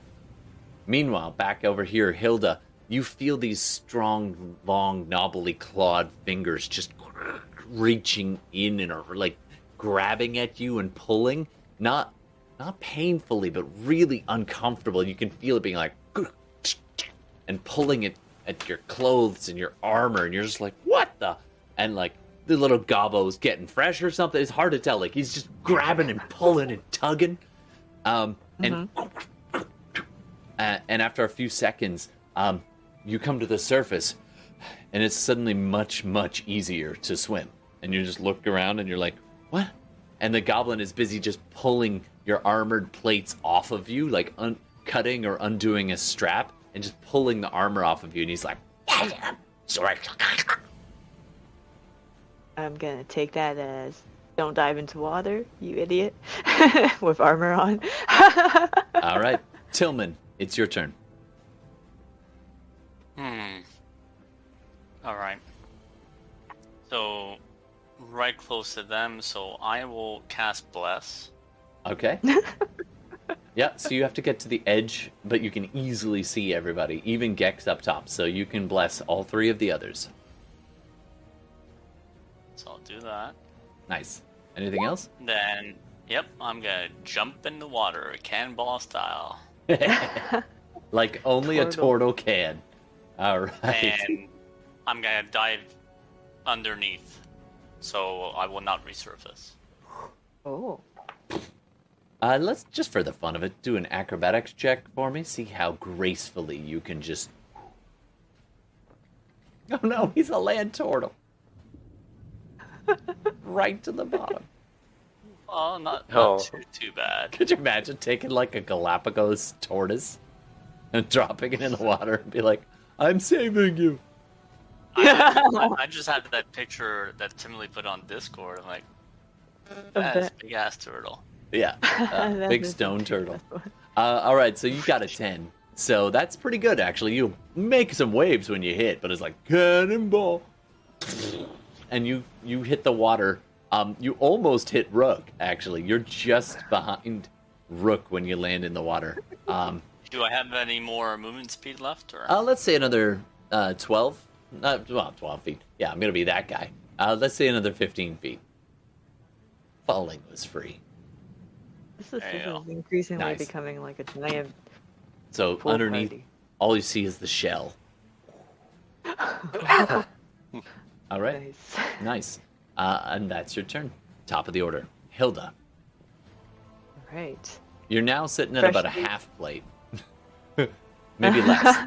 It's like the chainmail Dang. under armor and the gambeson is sopping wet, so it's still hard to swim, but you can now swim a lot easier than you could before. Okay. So, So I guess I'm doing sort of like a upwards paddling motion, and Sure. I look at the goblin and like, thank you. and you don't know what he's saying. You don't speak Goblin. Yeah, I Globlin? don't- Globlin. Goblin. That's what it's called. And and yeah, is Rook still holding on to me, or it's just You Helping turn your him head and just- see Rook, and he's just ready to stab. He's ready to shank somebody. I'm like, oh, well, hold on here. I say to Rook, I think he helped me. I can't tell if this is helping or not helping, but I can swim now. Trying to say that with the water like sort of Sure. whooshing at my face. Absolutely. And I think I will also try to swim in the direction of the closest solid thing I can see in the water. So you could go towards your own ship, which is still sailing, so it's moving pretty quickly away. Or Yeah. you can head towards the. So this is now about here. Just FYI. Oh, yeah. Yep. Use your, as you said it to me, I'm like, use your cape and get us out of here. Okay, so I'm assessing the situation, you know, like, okay, unknown goblin territory in front, ship kind of moving really quickly away from us, Rook's still close to me, so I take my waterlogged cape, and I'm like, okay, I guess this is the perfect time to use this. Let's hope and it's not I- cursed. Let's hope, fingers crossed. And I do whatever needs to be done to teleport us back All onto the. So Shit. you wrap the cape around both yourself and Rook, and the last thing Rook sees and you see is this goblin paddling away. It's got some of the the pauldron of your plate of your armor in its teeth as it's grabbing and swimming. So he's kind of robbed you a little bit, and he's swimming Yep. back away from you towards this still floating section of the platform, where the goblin caster had fire bolted some of the connecting pins. So those pins are now gone, and this whole section that was there is now quickly sinking away from the rest. And the last of the goblins who was there is swimming towards the still smoldering edge of this, and begins to get pulled up onto the now no longer fully submerged connecting platform. And the goblins are sitting there, kind of Okay. calling out after the rest of you. Hilda after seeing that goblin make off with my armor, I'm like, I'm gonna get you. I'm gonna get you now. And in a split-second decision, instead of teleporting us back onto the ship, Okay. teleport us right behind those goblins. Nice. I love it. All right. Bamf. You are now in the dark, although you can see pretty well, behind this group of goblins that are on this shifting dock, basically, floating dock. Just, and they don't seem to see you yet. Okay, coming up next, Gex. Yeah. What the heck do I want to do? I'm gonna try shedding some light on the situation again. Nice. Like just cat in a shower. He's like, I know I can do this. I know. Sure I can. That's my bonus on that. It's your intelligence. Yeah. Oh, intelligence isn't bad. So 19. 19. Nice. This kind of... What color do you want it to be? As you send up a small flare gun type thing. Oh, just white. Nice. So this white light just... About the equivalent of torchlight. A little... it's not long for the world, but you see this torchlight-sized flare go up and over, and for a moment, the area is sort of illuminated as you see... I don't know if this is going to make this real bad. All right, there we go. Can you guys still see on the map? I may have just cocked it all up. I see darkness. You darkened the map, yeah. Darn it! Okay, technical difficulties. All right, let me see if I can fix that. I don't know why I can't get this to work properly. Is it better now? I mean, I can I see it. can see the map now. Okay, Yeah, good. I can see the map. That's fine. Okay, cool. So long as you can see. So anyway, you make this flare arc over, and you can just make out the turtle shell of Tillman, kind of about 5 feet underneath the surface. You can see the goblins kind of silhouetted in the flashing light. And the platform extends backwards that they're standing on. Probably a good 40, 50 feet. And it's kind of finger docks kind of thing. There's all these branches off. And you can see other smaller platforms. Some of them only about like rowboat size. In fact, some of them are scavenged rowboats. And then other ones are these... You actually see a fairly extensive build, probably about 100 feet away in the dim. Just this momentary glimpse of it, of ramshackle boards and logs and bits of metal and tin roofs. And it's this small ramshackle goblin city that floats on the water. And you can just make all of that out. And you see an ever so slight glint of metal just in behind. You can just make out this little appearance of a swirl of reddish kind of burgundy color for just a half a heartbeat as you see Hilda materialize. And Rook, by default, is going to be pretty much hit. Okay. And that's what you get. Coming up next, Yeah. Rook. I'm just kind of a bit... It's very dark, but Yes. you can make out probably about 10 feet around you. Maybe 15. Okay. Impressive Uh-huh. bodies balancing on this little shifting wooden platform. I am just going to... There is a goblin immediately to your left. He's got a crossbow. It is Oh, I currently noticed that. lowered, and he's facing away from you. And you and Hilda appear just behind him. Just behind him. Is there anywhere to hide? If you go back another 50 feet behind you, it looks like there's the goblin floating city, and then there's the dark water itself.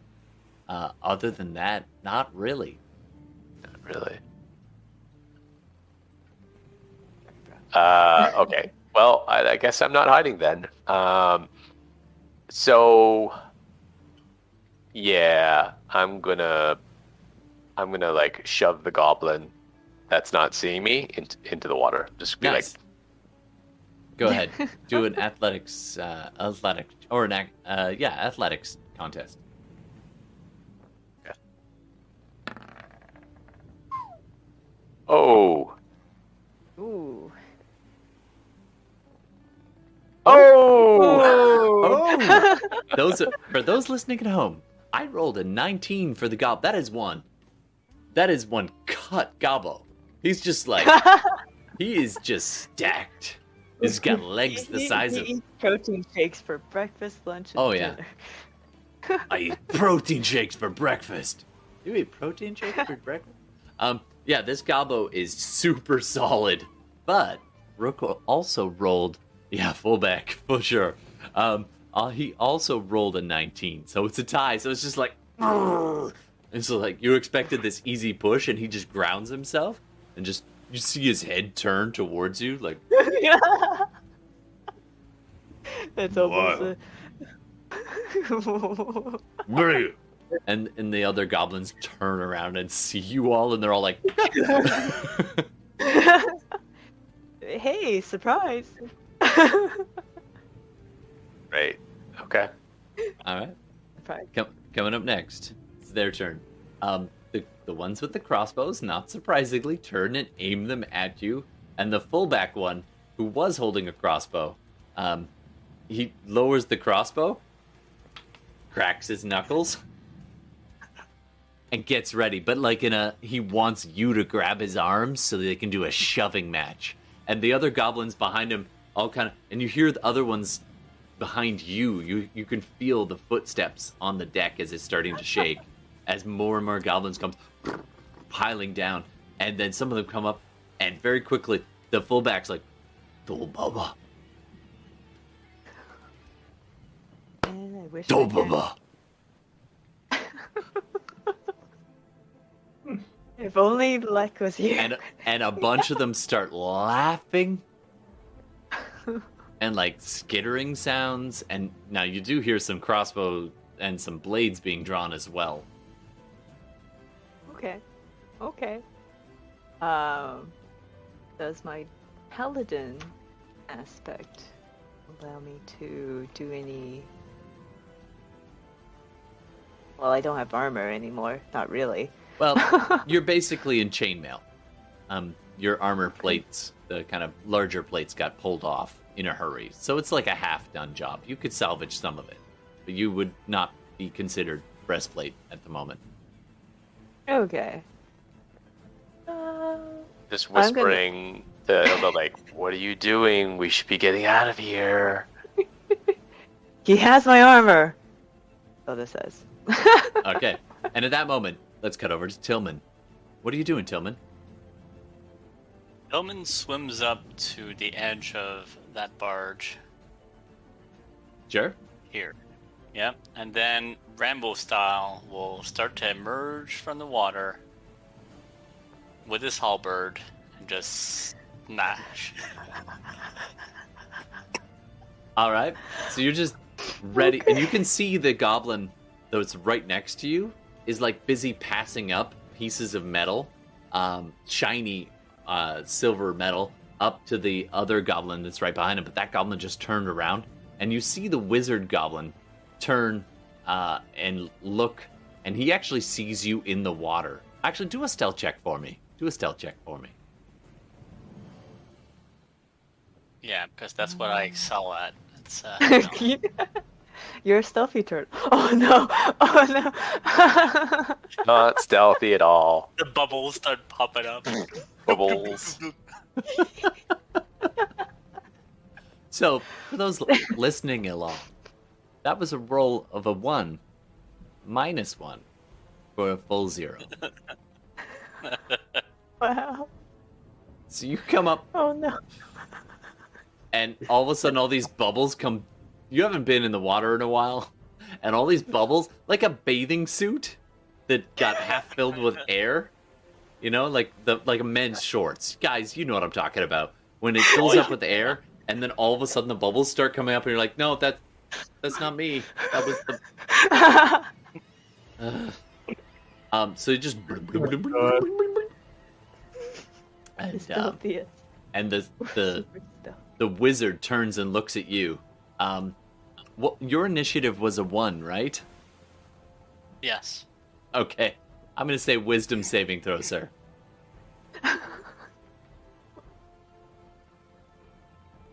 And you're not blessed. Ooh. Ooh. That's a 19. As the wizard goblin, the shaman goblin, turns to you and goes, and you can just feel this thing, this energy kind of pulse out from him and his words, and they hit your shell and then don't sink in. It's just like, you're okay. No effect. Wow. All right. So if you want to do an attack on the goblin that's half in the water, you can reach that one pretty easy. He's busy passing up and trying to pull himself out of the water. Well, I have a reach of 2 squares or 10 feet, so I will just. Actually, you could get the. Yeah, and maybe I'll hit the other one with the shaft, but yep. Sure I thing. just pull up and then. All right, you're going after the Gabo shaman. All right, make your roll. All right, let's see. Well. Oh, I'm sorry, but that misses. He's a nimble old dude. He's just like sidesteps, and the halberd just into the dock, and what just, about the other guy? Does he get hit with the shaft? Yeah. So go ahead and roll separately for him. Actually, I want to see. That'd be like your bonus action. Roll for shaft damage. Roll for shaft. Oh yeah. 14. Unfortunately, he does not. His AC is 15. I'm sorry. He didn't really see it coming, though. So, you know what? I'm going to give him -2. So that does hit. Can you roll... do you use this thing single-handed or two-handed? Two-handed. Nice. Go ahead and roll a D8 for me. I'm treating it like a quarterstaff. Woo! Add your strength. That would be +5. Damn. That is one major shaft attack. That's some shaft you got, man. Holy crap. That's right, man. That is max damage shaft is what that is. Wham. You know, I'm not even being dirty. Like, this is legit. All right, so that's 13 points of bludgeoning damage. Oh, you just clock him right on the top of the head, and the axe wedges in, and he's just like sinks beneath the waves. Oh wow. He is kind of knee height on you right now. If you'd wanted to, you still have a bonus action. You could grab him if you want to, or just let him go. Let it go. Nice. Let it go. Blub blub blub. Down he goes. All right. Okay, top of the order. The goblins are all kind of standing surprised, and there's tons of them piling in behind you. Now there's probably more than what actually is in front of you, beginning to stack up behind you.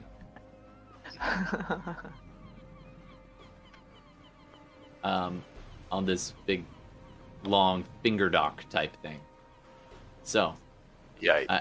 And they all begin to start, like, they're kind of cheering, and the one that's right in front of you, the one that was like the fullback is like, and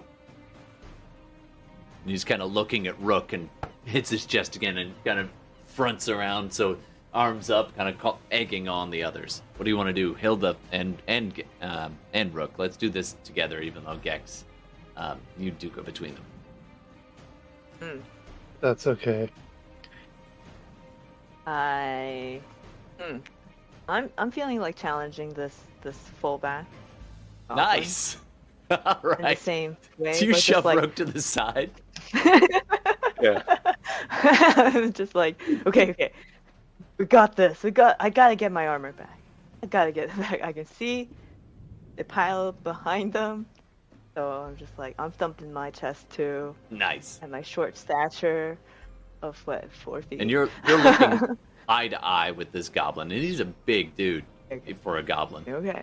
Easily as wide as he is tall, and he's just looking at you, and he's like, waiting for you to make the first move. You're gonna grapple him? Right. I'm going to. Yeah. Let's say I do grapple him. I want to do this honorably. All right. Nice. All right. So you crack your knuckles and go ahead and roll athletics for me. Boy. Roll. Okay. Whew. Okay, that would be a 19. 19. Damn. All right. Let's see. Hold on. Let's go. Oh. That's a 5. Oh. So, in this quick, you just grab his hands, and it's that whole like kind of thing, and you just bend his arms backwards and up, and he's just like, and you just lift, and he is now up on his tiptoes, and you just march him straight back, like taking a bully to visit his mom. And you're just like, boom, push through for free, push through the crowd. This goblin falls in. This one almost falls in. And you just push him right back to the wizard.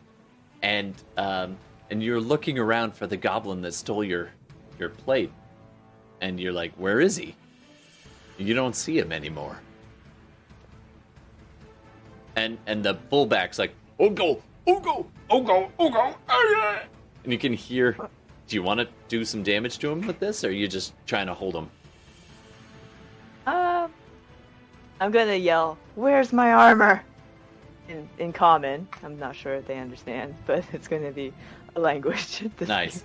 And you're all just like, and the wizard goblin turns and kind of stomps his stick down with like 3 quick raps, like, and all the goblins who've been hissing and shouting all go shh. And look at him, and he looks up at you, and he goes,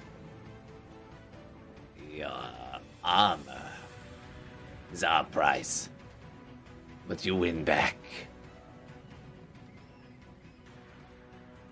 It is down there." And he points and looks over the side, and you see the sinking body down below, and a little glint of plate, like probably 20 feet below the surface now. Oh, 10, wow, 10 okay. 20 feet below. And the big dude, if you let him go, he's going to be like, oh, ooh, ooh. Okay, I'll let him go. I'll let him go. So hold on. The armor And he is slaps you on sinking the with shoulder. the other goblin. Yeah. The one that Dave with the other hit? goblin. Yeah, the one that Dave knocked out. Alright. Anyways, I'll Well, go get it. It's my time. Okay. So I'm staring and kind of like, oh, okay, well. Okay. And back Do on you the want your armor back? I do. I'll go get it. No, I'll go get it. So anyway, it's my turn. Anyways, I'm just gonna Yeah. dive in Nice. after it and Nice. save All right, the goblin. very sleek into the water. Go ahead and do an athletics check for me. I have to use knowledge of a past life. Oh, definitely using knowledge of a past life. And you got bless, right? 9. Oh, No, bless wouldn't work for technically that. it's an ability check in this case. So. Yeah. 9. Not 9? terrible, not great. You're not drowning or anything, but you're not covering the distance very quickly. And pretty Oh, soon... I mean, I'll dash to go down, and I'm not drowning because I can't. Yeah. Oh, well, there's that. So you don't have to breathe, so that's good. So you just keep... Sorry. Oh, wow. I'm just spoiler gonna keep alert. going. Like, Yeah. I'm gonna go. I'm gonna quickly, as quick as I can, try It's to one of those grab moments him. where you dive in and everyone's like, "Is he coming back?" Hilda's He's been like, down a while. Even some of the goblins are like, Yeah, I'm just. Yeah. But I can dash, so like that'll cover a little bit, and then Yeah. just. in Like- Goblin, I'll give you this much. One of the goblins turns around. They're all kind of huddled around Hilda, but they're giving a respectful, like, good 5 to 8 foot distance around you. And the big one's right near you, and he says in halting common, he looks over the side, he's like, "Did the little one just kill himself?" Meaning Rook. I believe he's coming And at back. that point, Tillman goes down after it to help too. And between the two of you, boom. You just grabbing the armor? You grabbing the goblin who's sinking? What are you doing? I'm grabbing both the goblin and the armor. Okay. And Tillman, are you helping? Yes, I am. All right. So do one more athletics check. Actually, I'll just give it to you for free. You come back up, both of you just pulling up this goblin back to the surface. And the big guy, the fullback, turns to you and says, "Good one." And the wizard one turns and shouts in Goblin, this long string of speech that none of you understand. And Oh no. and the one that you pulled back out of the water kind of flops up onto the platform and gets helped up, and you're all, two of you swimming, and a whole collection. You can now see these little firelights and lantern lights kind of popping on all around this sprawl city in the water. It's not super huge, but it's pretty big. It's like much bigger than a ship per se. Meanwhile, you look back and your ship has moved even further away. And Gex, you're up on the deck, and standing next to you, Lek is busy like, can you see? And he's like tugs on your coat sleeves there, Gex. Mm-hmm. I'll speak a bit of goblin, sir. Any important information you want to relay to me really, really quickly before I do what I'm about to do? I think they're saying, little big girl,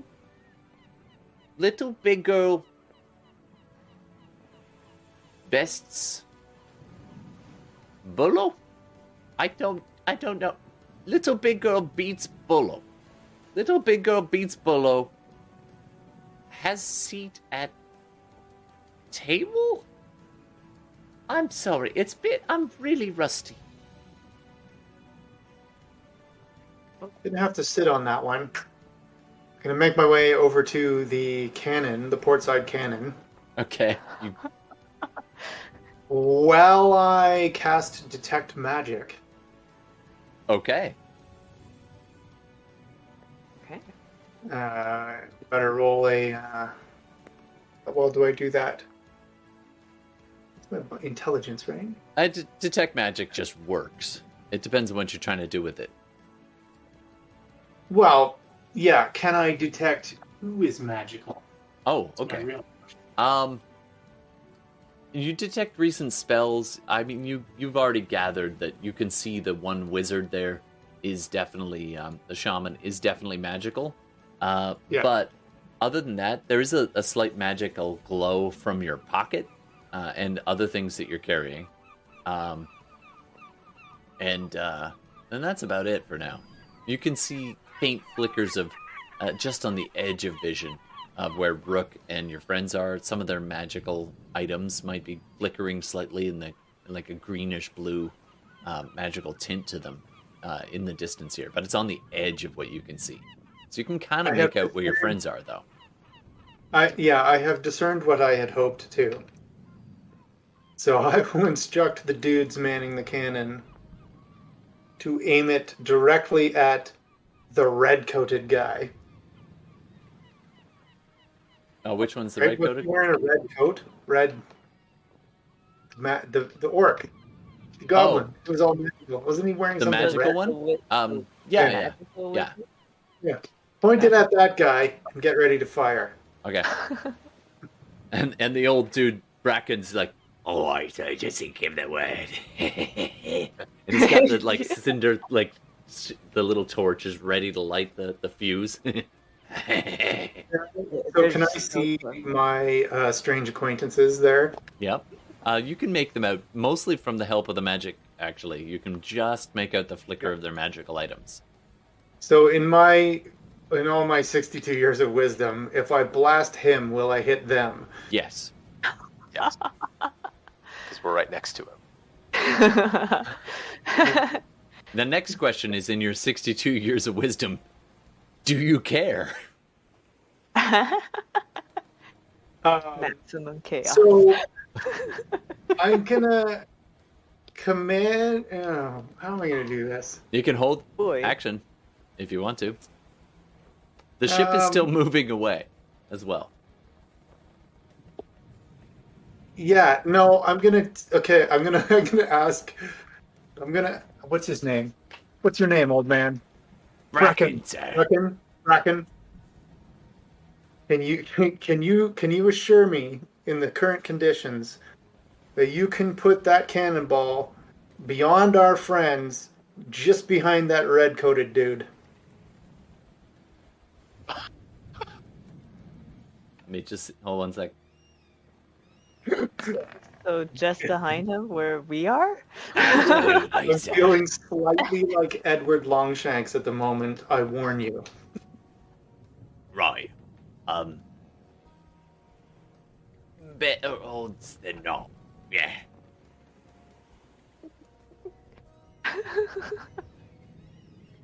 Okay. I'm going to instruct my familiar to kind of like fly down towards Hilda and Rook and screech at them. At the same time, I tell this guy to fire. No. No, there's Dave here too. So- Dave's in the water, man. Water. He's fine. The eagle starts to fly, and you've now readied the action to fire, and it's not quite there yet. Okay, meanwhile, back at the... it's now Rook's turn. You've now helped them out, and Tillman will basically see you guys. Well, actually, I will split the difference. So, Rook, what do you want to do? I'm gonna give Hilda her armor back, Yep. Okay, so you got your breastplate back. and I guess no one's fighting, so I am. How far away is the ship? You look, it is approximately 50 feet now. It's 50 feet, so they could hear me. 40, 50 feet. Yeah, if you yell out, they'll hear you. I'm just gonna yell out, like, basically to everyone, like, all right, everyone calm down. There's no one's really fighting. We've managed to just calm the goblins down. Like, I'm yelling to the ship, I'm yelling to the goblins, like, basically, while the goblins may not be able to understand, like, all of them understand me in common. Mm-hmm. I'm basically trying to persuade everyone to, like, lower the tension. Like, Okay. it was an accident. I'm going to need you to do a persuasion check for me. Okie dokie. Can I help persuade? What do you want to say to help? I am the little. You hear him. I am little big girl. Well, I can't. Little I big girl has has 21. Ooh, wow. Then okay. All right, never boom. mind. Little big girl sets this out. Little big girl like points to the other guy you just beat and is like, Then points at Rook and is like, "Now listen." Yeah, And so they that do. persuasion's for the goblins, the people on the ship. Like, relax. all right, little big girl, can you roll an intimidation check for me? Oh. You can base it off of strength, though, because you bested him. So it's your strength bonus plus if you are proficient or not.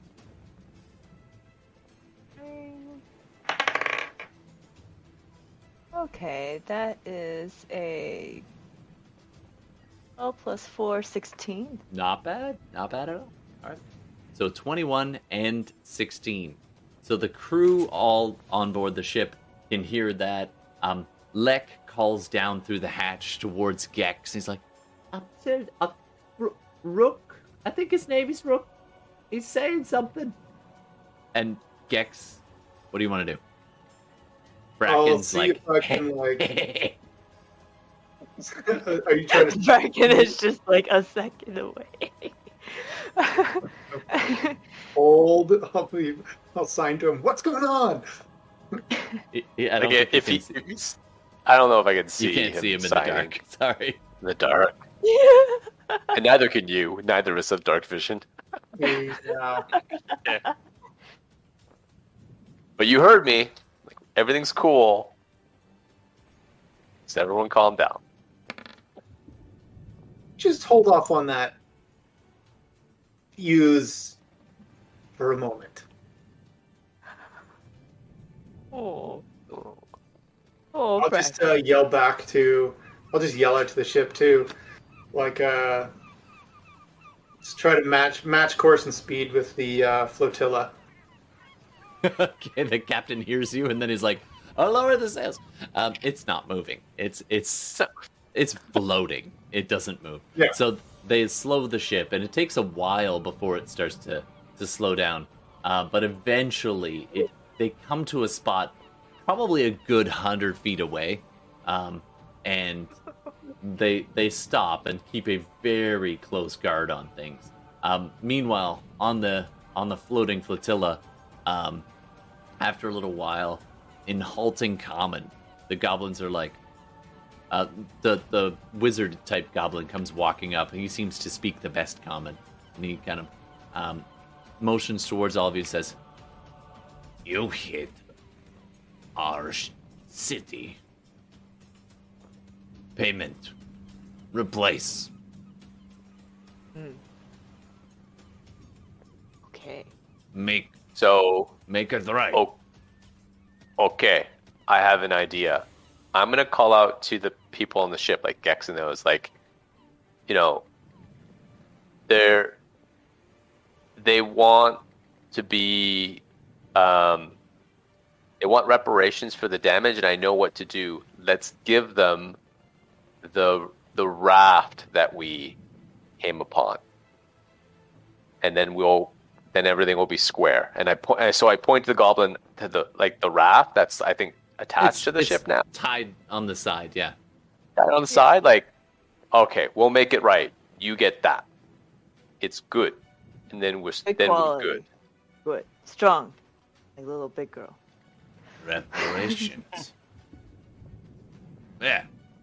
And he kind of thumps you on the side. It's the hip. It would normally be the shoulder smack, but it's actually the hip because he's a bit shorter than you. You come up out of the water at this point, I'm guessing. And Tillman too, if you want. And the goblins kind of gather around, and they seem curious more than, and curious and a little bit rude, but otherwise they seem, yeah. Darcy's in chat, and he was just like, "What? My raft?" Oh, that's so funny. Darcy must also be loving this. Yet another session, no blood spilling yet. Yeah. Someone got thumped, rescued. I mean, Tillman wrecked that goblin with his shaft. Sure. He just he bumped him on the head. Can I make a roll of some sort just to see if I can identify the fiber potion? Which one? The fiber. Can The I make fiber a one roll? potion. Okay. Whatever you decide. I'm going to get you to do either a medicine check or an arcana check. As you're kind of standing, the water's kind of pouring out of your shell as you're standing there. The goblins start hooting and hollering, and they're busy affixing the raft to the rest, kind of in the place where this old house used to be. And it's a pretty big improvement, actually. This... sad to say, the raft is actually a vast improvement on what was there. So they actually seem kind of happy by this trade. So you guys are actually... How to seriously... Yeah, don't fight. Don't ever fight. Just talk your way through everything.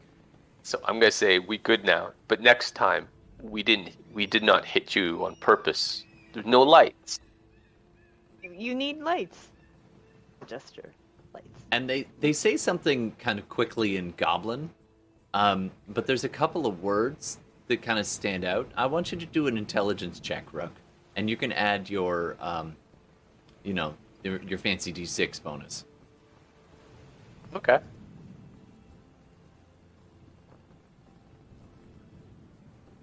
That's probably not going to help. But 9. 9. Just average. Yeah. He just muttered a string of kind of words in Goblin and just kind of nods. Okay. All right. Okay. So you are welcome. Oh, sorry. Go ahead, Carl. And to sweeten the deal, obviously I don't know which portion it is. I'm gonna give them one portion at random. Nice. You give it to the guy with the giant goose egg on his head, who had actually been trying to save Hilda while robbing her. So go ahead and roll another d6. However, keep in mind, you've already given away 2. So I know which ones it's not. So I might get you to roll a few times. Oh, he just rolled a 1. A 1? I think that's All right. Yep. Okay. And remember, internet, for those just tuning in on the viewing, this is the bonus of watching us live. That was the actual. Okay, you give it over, and the guy holds this and sniffs it, uncorks it, sniffs it. He's still kind of rubbing his head and is kind of looks at you.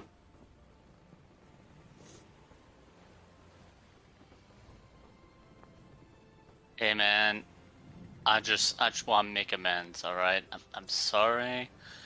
Just take this. I think it's a healing potion.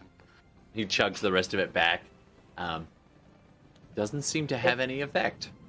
It's like potion roulette. He heals. He heals.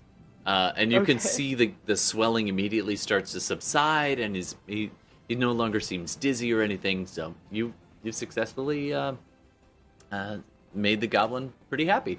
And he kind of thumps you on the shell and points. It's like, Goliath.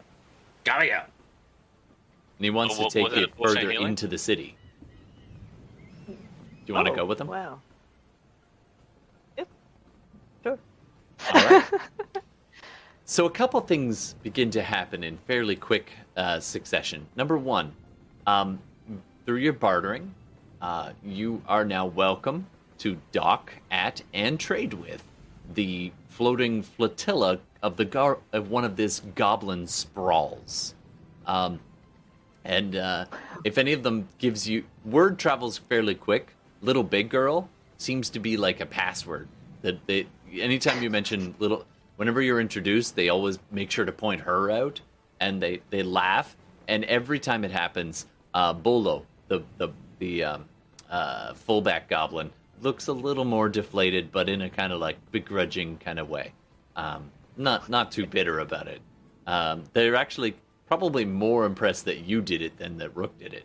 And now they don't have a lot of love for dwarves normally, but you know you are all given a pass to visit. And internet, I'm gonna need the name of the goblin sprawl. So if you want to throw a name at us in chat, feel free. For the live audience, we need a goblin sprawl city name. It's a floating flotilla of a sprawl.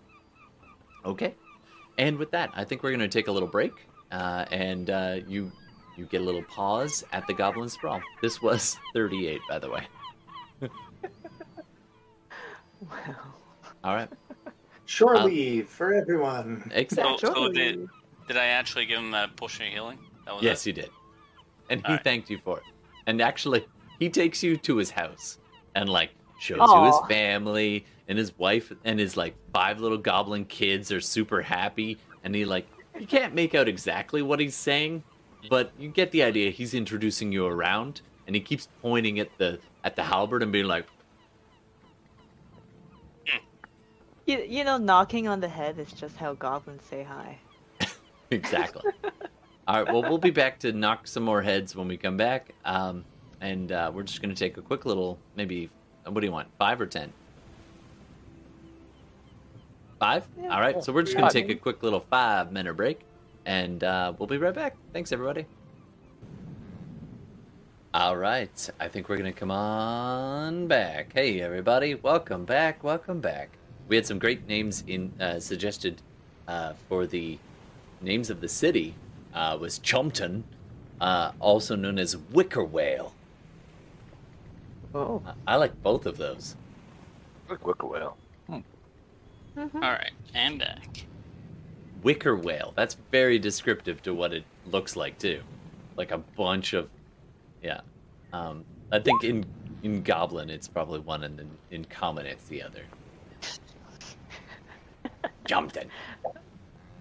There's this Chumpton. ongoing debate whether it's Wicker Whale or Chumpton.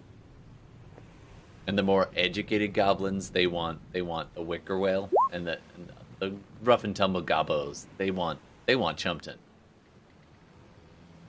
All right, so you have successfully found your way to this strange little shore leave experience, and are able to trade, and imagine going to like an ocean Ewok village. That's kind of what I'm picturing here. Ocean Ewok. With like not as cute teddy bear people. All right. So you can manage to point and grunt your way through, and anybody who's near, who needs to do some helping, Lek is willing to help do some translating. Hey, this one says that he sells all kinds of goods. That one over there is busy swearing at Hilda, but I think that he intends that in a friendly manner. If you know what I mean, if you know. And that one over there, and so on. He just tries his best to translate as he can. If you're all gonna go on there for a bit, or you can kind of just make your goodbyes and head on. It's up to you. I think Gax is going to stay on the ship. I mean, I'll stay for a little bit with Hilda and Tillman, but I don't want to be like spending a long time here. Just, be polite, see if there's anything of interest. There is. I mean, you've never seen any place like it. It's very Waterworld meets Ewok Village. It's it's a strange little collection of beings. Not all of whom are goblins. There's a couple of humans in here. There's some bugbears, a couple of hobgoblins kind of strewn in amongst young and old. Lots of families. It seems like this is kind of a really ramshackle refugee center as well, where it's like lots of different types of beings from all over the place who found their way here. They tend to yes, Dreamy is like and runs off into the village. You may have lost him here. He might make his way back into his bag. But yeah, it's this strange collection. So Tillman's gonna give a handful of mushrooms to his new host family. Oh, they love it, and they start frying them up. Oh yeah, cooking might be a good idea. And one who in his name is Plo. Is his name, the one that you clocked on the head and then healed. So Plo is he pops one and chews it for a little while, and then his eyes do the whole like Requiem for a Dream thing for a second, and next thing you know, it's Goblin Requiem for a Dream. It is just bad. One of them's got one arm, other ones are doing all kinds of stuff for mushrooms. Anyway, that's a flash forward to Plo's future. In the meantime, I'm going to see if there's anything of interest, like if there's either information to trade or interesting items to trade or gamble. So you can ask around and do an intelligence check, because your translator's still on the ship, unless Gex wants to send Lek down. Lek's like, do you want me to go down there or stay with you?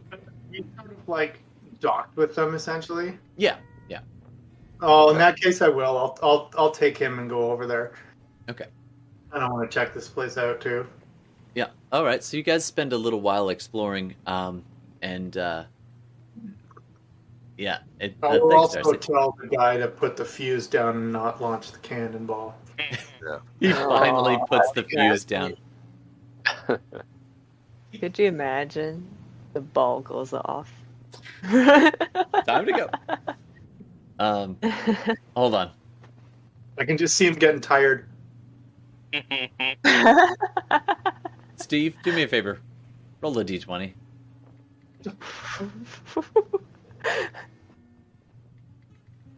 Add your persuasion modifier. I think it's just I mean, you're one, still yeah, so fairly 13. How much?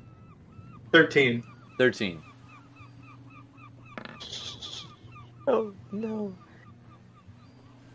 All right. Bracken got a 7. So it fell in your favor. And he decides to follow your orders instead of like, my last shift we had more fun. Yeah.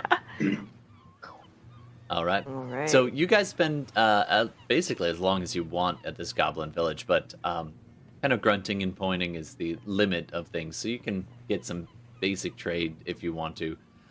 Generally, it's just a bizarre place. Like they've got like a circus tent at one point, like a legitimate circus tent in the middle on the kind of a bunch of cobbled together rafts, which is kind of their meeting zone.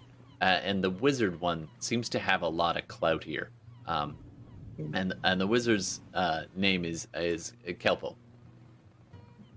Okay, kill.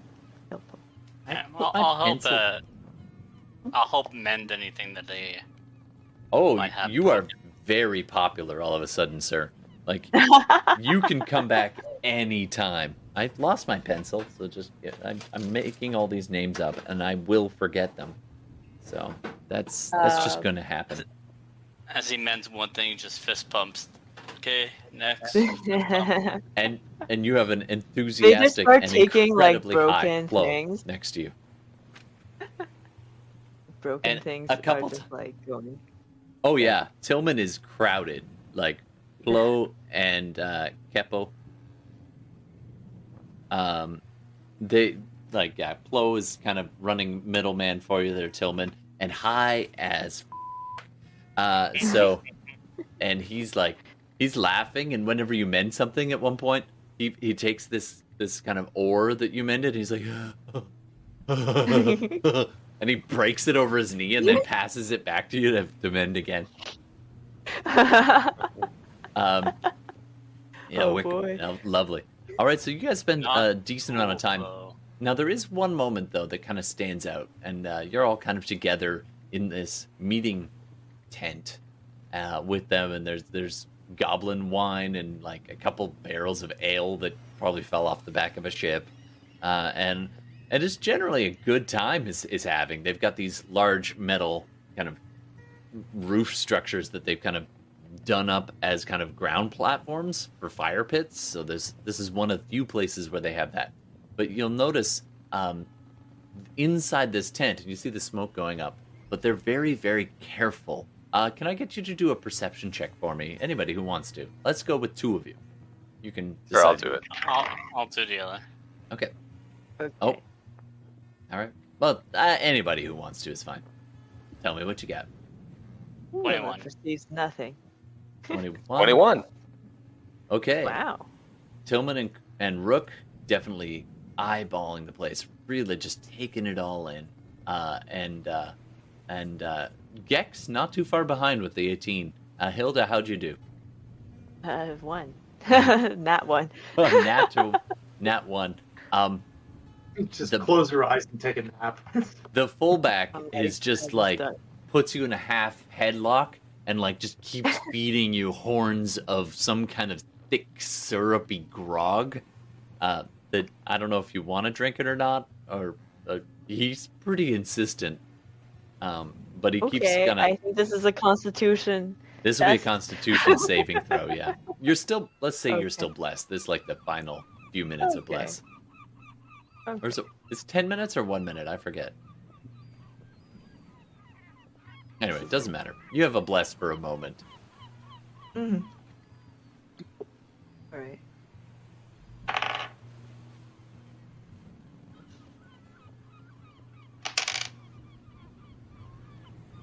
That is a 21. Oh, nice.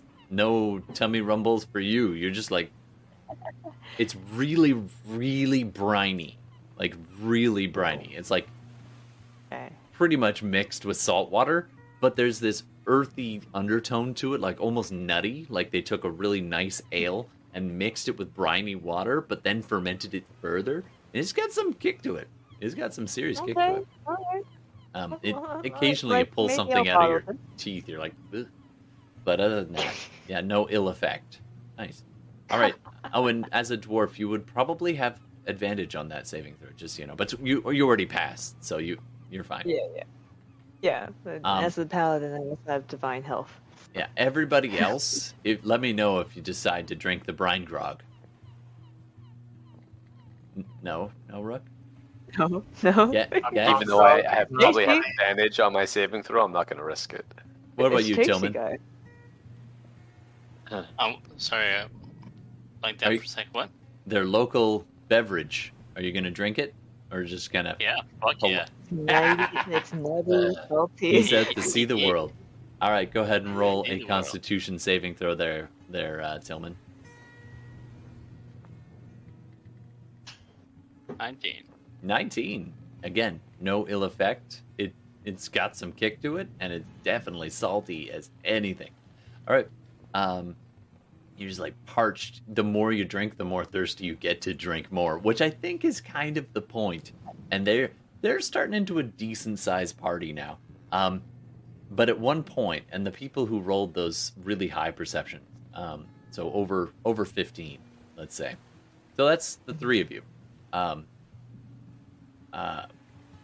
You notice that even the youngest of the goblinkin and the inhabitants here, when they go out of the tent or into the tent, they're very, very careful with the flaps. Like, they might be pretty sloshed and like stumbling through and push it open, but they always stop and reattach it so it stays closed.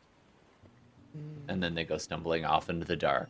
And whenever somebody comes in, exactly the same procedure. They're very, very careful about the amount of light.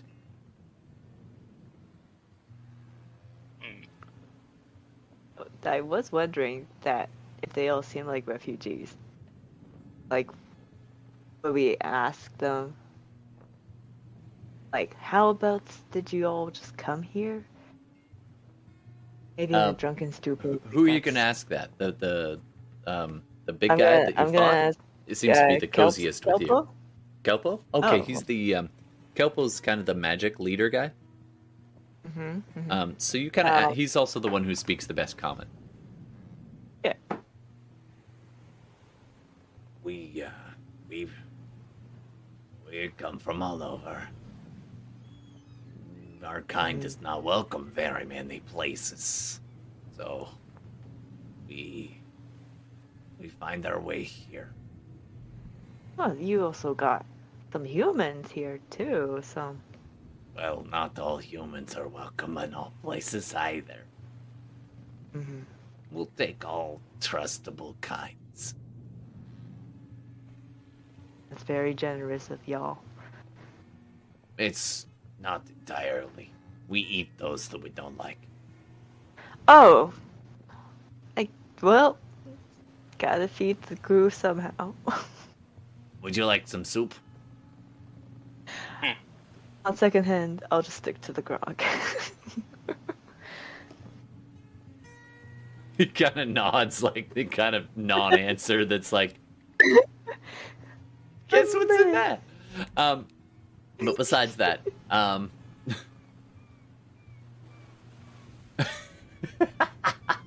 love it. All right, so you guys are chatting for a while, as long as you want to. After a little while, what's his name? The little halfling. What's his name again? I should have written it down. Oh, Lek? Lek, right. So Lek comes up to you and Gex in particular. He's like, Kelpo has a request. Yes. A meet on the dock with the captain, or with I think I convinced him that you could be a stand-in. Yeah, I'm the first mate. I could. I don't know if that's true, but I'm just saying that. I'm the first mate. I speak for the captain. Self-promotion. All right. Haven't heard of another one. So You gotta pave your own career path. Yeah. That's right. Dress for success. That's what it is. Yeah, Just- well, it's like they say, yeah, wear the uniform of the job you want. Well, sure. That's it. Pirate clothes for everybody. All right. So you meet on down by that dock. Yeah, I'll meet the goblin overlord. Sure. Sure. So you head on down, and you're suddenly aware there's a lot. There's probably in this place that's maybe 500, 700, 800 feet, kind of sprawling, floating city. There's probably the better part of a couple hundred goblins that you've seen, or at least are gathering, are probably in this place, and you kind of get that feeling that they're all, and most goblins can see pretty well in the dark. So you need a little bit of help being guided, or actually, go ahead and. Oh, sorry. Go ahead, Tillman. Yeah, hold on a second. I can share some stuff. Ooh. So you will get Eyes of the Night. Ooh. So up to 2 willing creatures that I can see within 10 feet of me lasts for an hour. So you get to see up to 300 feet. All right. Well, Hilda can already Okay. see in the dark, so I'm guessing Rook and Gex. Nice. Yep. All right. So you guys can see 3. So Tillman, how do you apply such a blessing?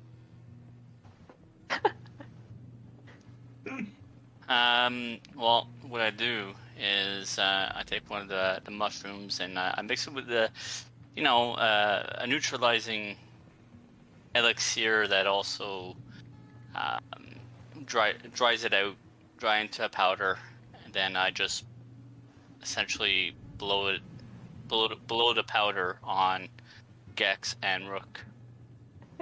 So you cut it. I cut it. Yeah. All right. So you guys both like blink, and dear God, does it burn the eyeballs for like a split second as he just goes, and this fine dust just like spores almost just hit your eyes, and your eyes just immediately go like stoner red, just like from bottom to top, just. It's like the worst case of pink eye you've ever seen. Like you start getting all weepy and teary for a second, and then the stinging stops, and then you're fine. Your eyes are red as, but you definitely can see better than anything. All of a sudden, the nighttime just opens up, and you're like, there is no shadow. 300 feet of dark vision. Wow. Whoa. That's more than what even Hilda could see. 60 feet. Yeah. I mean, like, whoa. Oh, take it. So with that, Gex, you have no problem navigating through. You take in this place, and you're looking out over there, and you can see there are sentries posted around in a few different places, and they probably had called out, but your crew had missed their call, and no visible lights on anything. And you meet at the dock down by your ship, and Kelpo comes stomping up with a guy next to him, big guy. Doesn't want to travel, doesn't fully trust y'all, but enough. And he comes walking up to you, and in common he's like, "You're the captain?"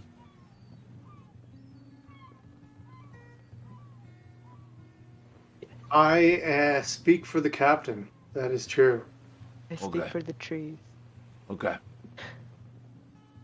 How long are you going to stay? How long are we going to stay on your flotilla, or how long is our ship going to stay in these waters? Both? Yeah. As long as we're welcome, and as long as we need to, in that order.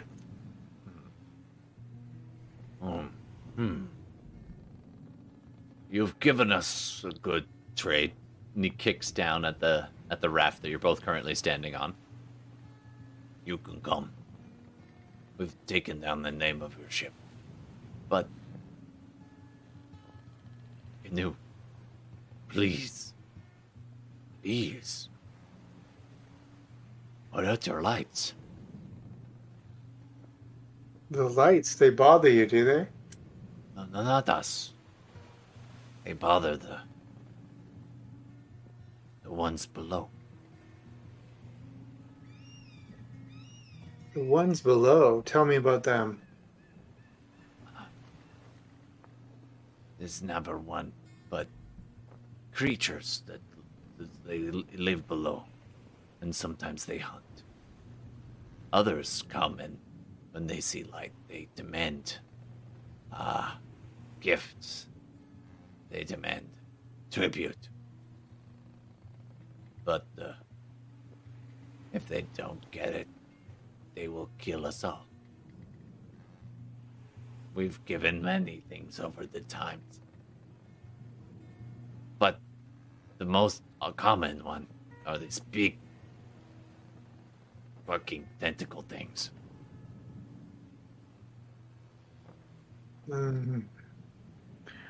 I've heard of such things before. Have you tried not living on a flotilla? But you made it nice. He kicks the thing again. Have you tried having cannons? You would give us a cannon? Give? No, we don't have cannons to give. Cannons can be acquired. It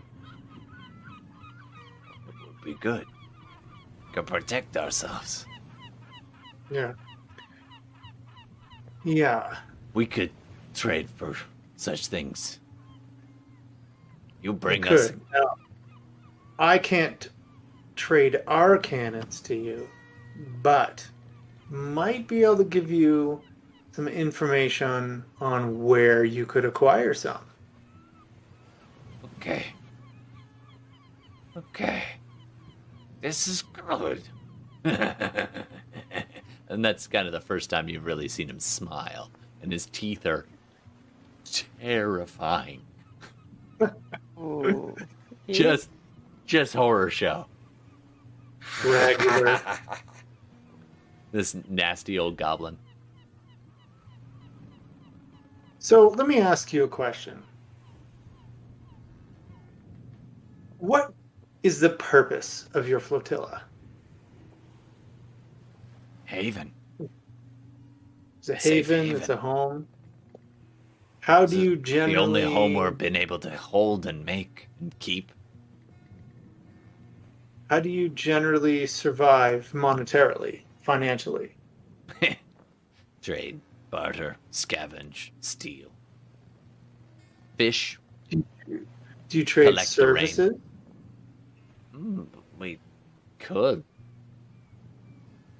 Are you good scouts? Are you good fighters? Do you trade information? We're very good at staying alive. Some of us are good at coming and going very quietly. They know the waters. They know the local villages. Some can trade. Mostly we just quietly take. If, say, our ship was going somewhere in a different direction from you, and at some point I wanted to reconnect with you to, say, offer you some work, trade services with you, trade goods with you, how would I find you? How would I get a hold of you? How would I contact you? We can't move this. We drift on the waters. So, unless we're rowing, we'll be... And he kind of makes a motion, and then you get the impression, like, it takes a while in halting Gammon to, like, figure out exactly what he's talking about, but there is a particular gyre in this area, so it's basically like the garbage patch that just kind of goes around in this particular season, and they know that at this particular time of year they'll be in this spot of it, and then at this other time of year they'll be about here. So it's probably only about 100 maybe 200 nautical miles, and they'll be somewhere in that region. And you can, based on the season, have a pretty good idea of where. Let's say we were able to offer you a tow to some destination you desired to go, not too far off our course, would you then be willing to provide us with some kind of service in exchange for that? Well, maybe. For good things like cannons, but we like these waters. The Chul don't demand too much. Just the rest of the time, we're pretty safe here. Most places would just kill us.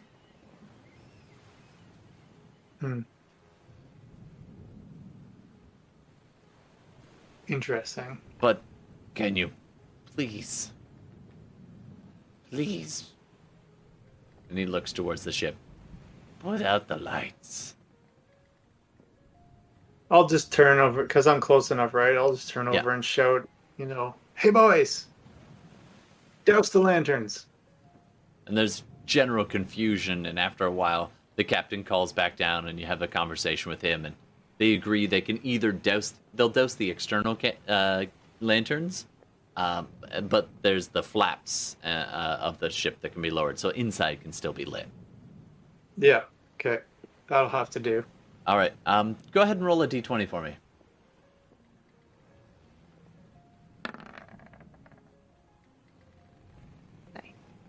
11. All right. So this is starting to happen, and after a little while, they're just putting out the last of the lanterns, and Bracken looks over the side. He's like, he's holding a lantern. He's like, "Are you coming back up? Are you coming back aboard?" Got to do different voices here. He calls down towards you, Gex. Momentarily. Don't go anywhere. And he listens to your order, probably the first time he's done that. He's kind of standing there in the last visible light. And do a perception check for me. All of us, or just... The rest of you are kind of more towards the party zone. So I'm going to say just Gex. 15. All right. I'm going to say that's enough. Please do a dexterity saving throw. He dropped. What is he dropping? What is my bonus here? 20. You lucky son of a... All right. So you're just like, what is that? And all you hear is... And it's just enough that you sidestep, and the whole raft that you're on just goes... And you hear Kelpo just be like, should have put out the lights faster. Are we being attacked by sea beasts from the sea? Okay. Taking him back for real. All right. So, at this point, the whole raft shudders and quakes, and you manage to stay on your footing. I'm going to ask everybody to please roll initiative. Even though you're not in it quite yet, I will then be able to add you in at that appropriate slot.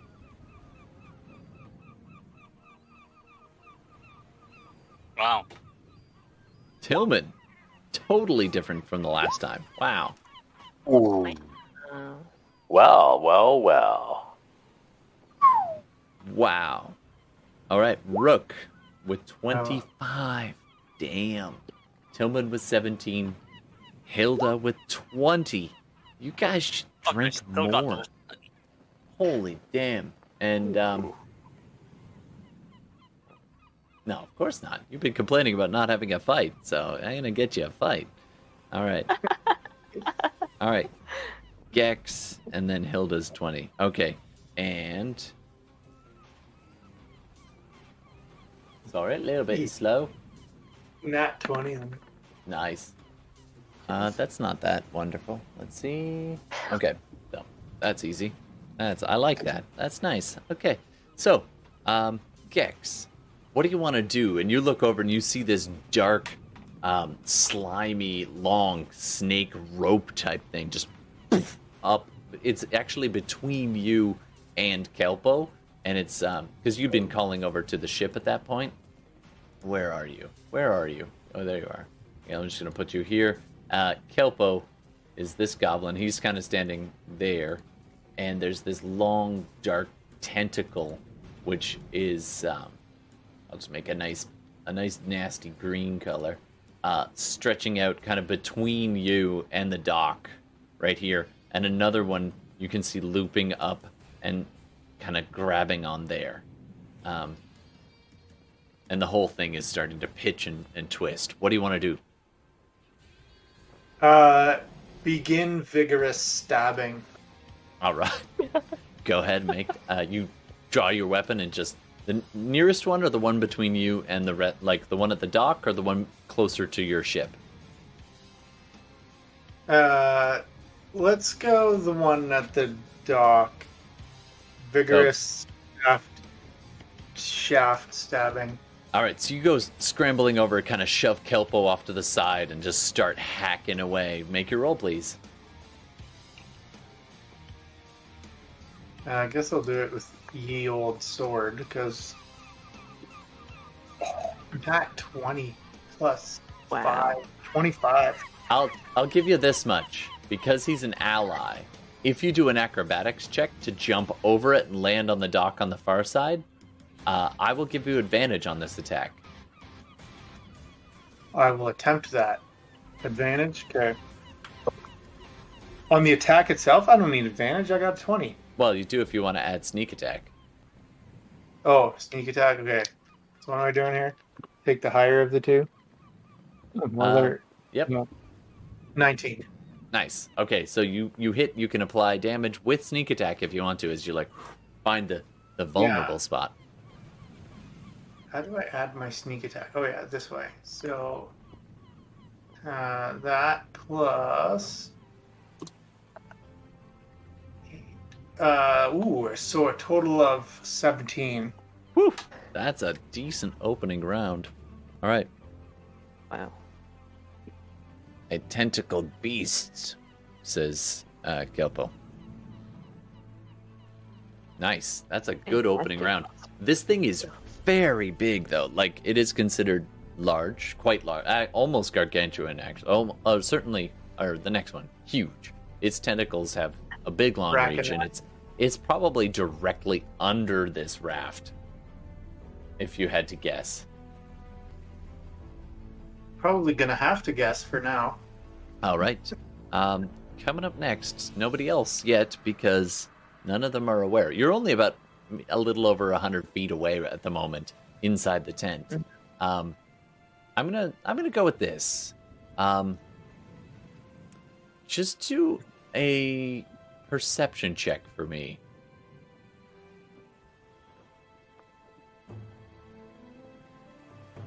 All of us? Who? Let's do the perception check.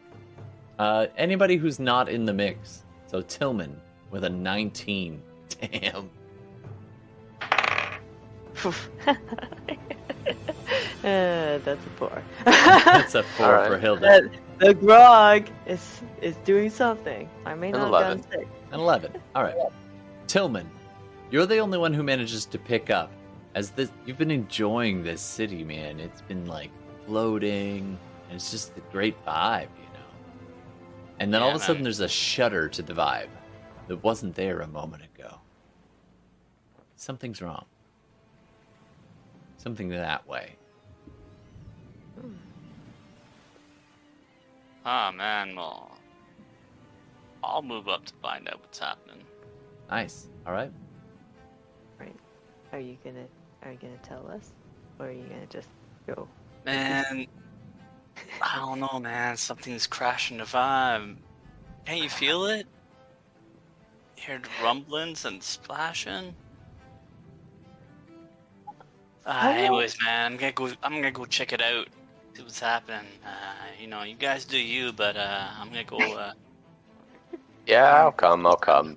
Isn't Gex in that direction? He Yeah, I is. think so. I saw him. Yeah. All right, I'm just gonna Okay, clear the yeah. raft here. It's on that drawing. Uh, All right. I'm holding another grog with me, and like, Oh, yeah. yeah, let's check it out. All right. Do another Constitution saving throw for me. Anybody who's been drinking this whole time. You have advantage, Hilda. Oh. Okay, that is Dwarven a Constitution. 17 plus 3, so 20. Oh yeah, you're fine. You're not drunk. It's just a happy, nice okay. little buzz. Yeah, okay. Nice. Dwarven Constitution. I'm like the anti-Dwarven Constitution, by the way. I'm such a lightweight. Anyway, so that line, by the way, indicates about 100-foot dash or 60-foot dash anyway. So you're pretty far from where Gex is. But you go stepping out into the light, and some other goblin kind of screeches at you, and you're not sure why. And they're like, or not light, you're out of the tent, and then you remember, oh right, we have to tie this up. So you start tying it up, and you look out over the dark, and your eyes, you can still see perfectly in the dark there, Rook and Gex. And very quickly you can make out Gex is hacking away at something way over there. And Oh boy. and Rook can see, you can see the tentacles being like, and there's several of them now. Tentacles. Yep. Tentacle. Tentacles attacking Gex, and I'll just race off towards that direction. Bonus action dash. And action All right. dash. All right. Boom. Naruto running down the dock. All right. Everybody else? slowly, Action. I see what's happening. Yep. With your dark vision, definitely. I guess I'm just gonna throw the grog over my shoulder and it's like, well, might as well go in the same direction as everybody. All right. So Rook is double dashing and his bonus because he's a rogue. The Cleric and the Paladin kind of bringing up the rear. All right, back towards this side. Kelpo turns and fires off one of those, what amounts to being a firebolt at this thing over here. Doesn't do too bad, actually. That'll be a hit. And he does 6 damage. So you're not in this alone. All right. All right, Gex, you're back up. I'm going to continue doing maximum shaft damage. Did we have an action or? You guys are rushing, unless you're going to cast a spell or something from that range. Yeah. It's about close to 100 feet, 90 feet, maybe. You could Right. close to about 70 at this point. All right, let's do some moonbeam. Oh, jam! All right, bust On out the 12. moonbeam. Constitution 12.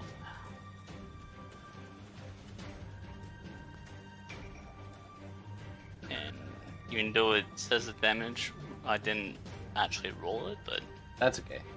And where do you want to center it? well, it's a 5 feet cone, so it has to be pre-targeted. I'd say maybe around there. All right. So you center the moonbeams. The cloud clears out of the way, and just this column of bluish tinted light just illuminates that. And the tentacle for a second is normal, and then you see these blisters and bubbles just as it starts to cook it. So how much damage? Well, did it make it save? Oh, good question. Let's see. And it's a Constitution Well, save. It's yeah. quite conny. Quite conny. So yes, it did. Alright, so it takes half as much as the bucket rolled for anyways. Two Damn it. damage. Two. So it's Oh, just awesome. a slight smolder. Little bit Little of sizzle. moonburn. It'll have to make a. I think it makes it. It has to make a con save each turn if it stays in that spot. Yep, absolutely. And the tentacle doesn't seem to notice all that much damage at this point, so it stays put. All right, coming up next, Hilda. I'm guessing you're just gonna hustle. Yep, I have a movement speed of 25, so I don't know if I'm already like from my last You're round. definitely I'm already last. up. Yeah. Okay. All right. On each of my turns, I can move the beam 60 feet away in any direction. Nice. Not bad. All right, so Tillman, you're pretty close. Well, sorry, Tillman, you're way far away, but you're in the mix because of your moonbeam range. Rook is just hustling down. How many movement can you do in a turn there, Rook? I mean, from the last turn, wasn't it like something like 90? Because like I double dashed. Yeah, so you pretty much there. You're right up with Gex now. Okay. It's fast, and you were about 90 to 100 feet away. So Okay. top of the order, Rook. Oh, sorry, that Rook. was Hilda, then Tillman. Oh, I'm sorry, it's the tentacle creature. All right. Oh, All right, let's see what it does. One on each of you. So, Gex, does 18 hit your AC? Yep.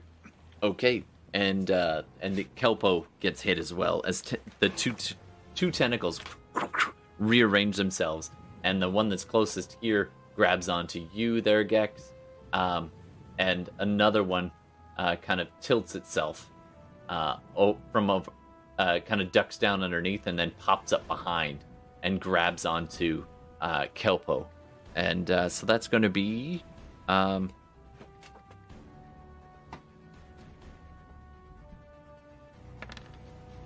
That's going to be, 6 points of bludgeoning damage to Gex, and even more, 9 points of bludgeoning damage to, 10 points of bludgeoning damage to your Kelpo pal. Oh, And he's just like, help. it's like around his neck. He's still alive, but he's looking a little hurt. I'm going to use my. I think it's my turn though, right? Yeah, but top- I'm going to resist that though, with Oh. with my student's endurance. Oh, nice. Oh, nice. Nice reaction. Good call. Nice. All right, you are Oh, so- considered grappled. However, you can try to break the grapple on your turn. Well, it's just the damage I'm resisting. That's fair. I'm just letting you know. What was All the right. damage again?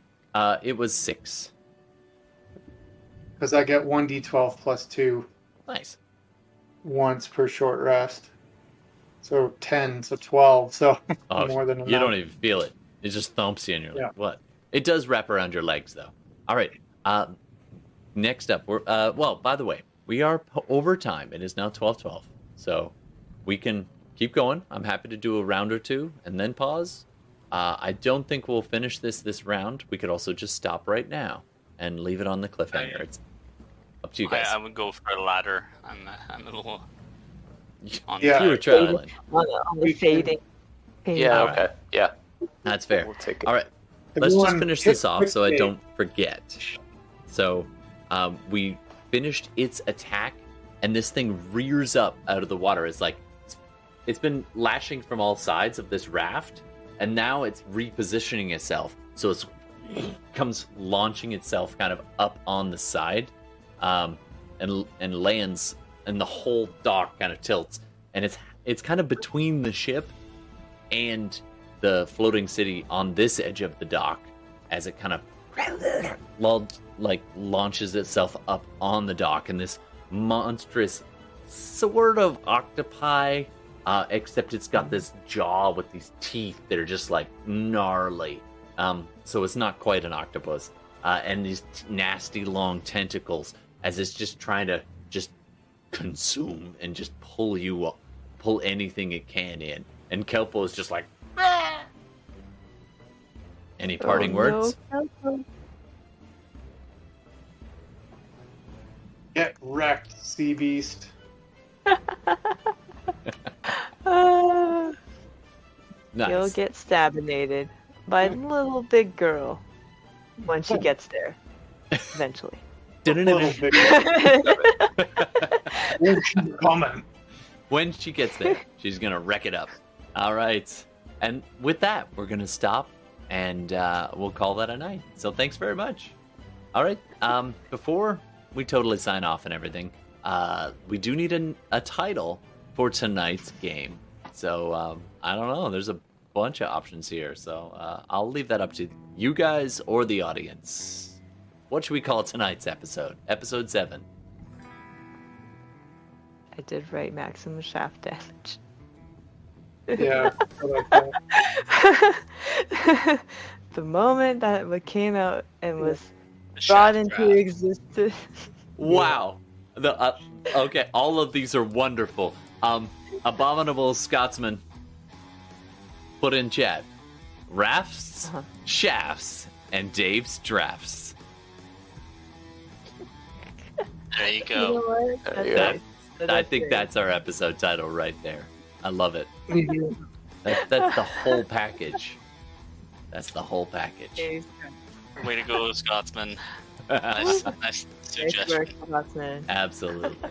Well, thanks very much, everybody, for playing. It's nice to see you again. And I think I'm back next week. If you guys are, might have to start Yep. next week a little bit later, unfortunately. But we get to just dive right into some combat. I needed to give you guys at least a little bit because I know it's been a little while. A little stabinating. A little Sabinate. stabby, feeling a little stabby. All right.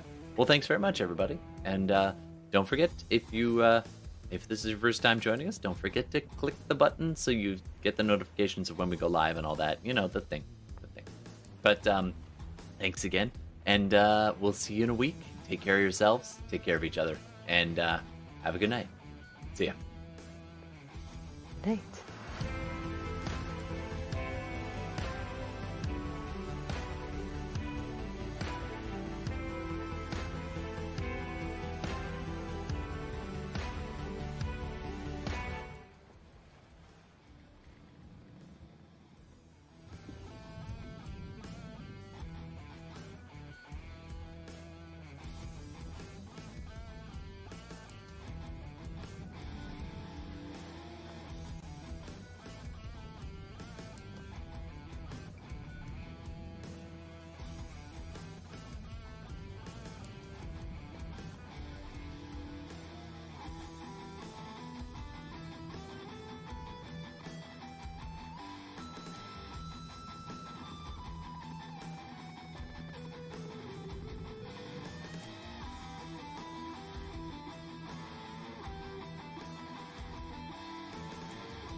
Who are you gonna call? Shit! Oh, damage. Oh. All right. We interrupt this episode to bring you a word from our sponsor. Take it away, man. Have you ever been traveling at sea, eaten some salt fish that's been on deck for a little bit too long? Maybe you haven't packed enough limes. You're experiencing the runs, seasickness, slightly backed up even. Well, have we got a product for you? Ye Old Arcane Fiber Supplement. We'll get those bowels moving swiftly like a nice east wind. You can shart over port, you can fart over starboard, but make yourself regular with Ye Old Arcane Fiber Supplement. Available from your pharmacist over the counter. I'm the pharmacist. I'm the pharmacist. Dave is the first. I'm not a doctor. All right. Thanks, everybody. Have a great night. I'm a doctor of philosophy. I knew I could do something with that degree. All right. The good night. doctorate in philosophy.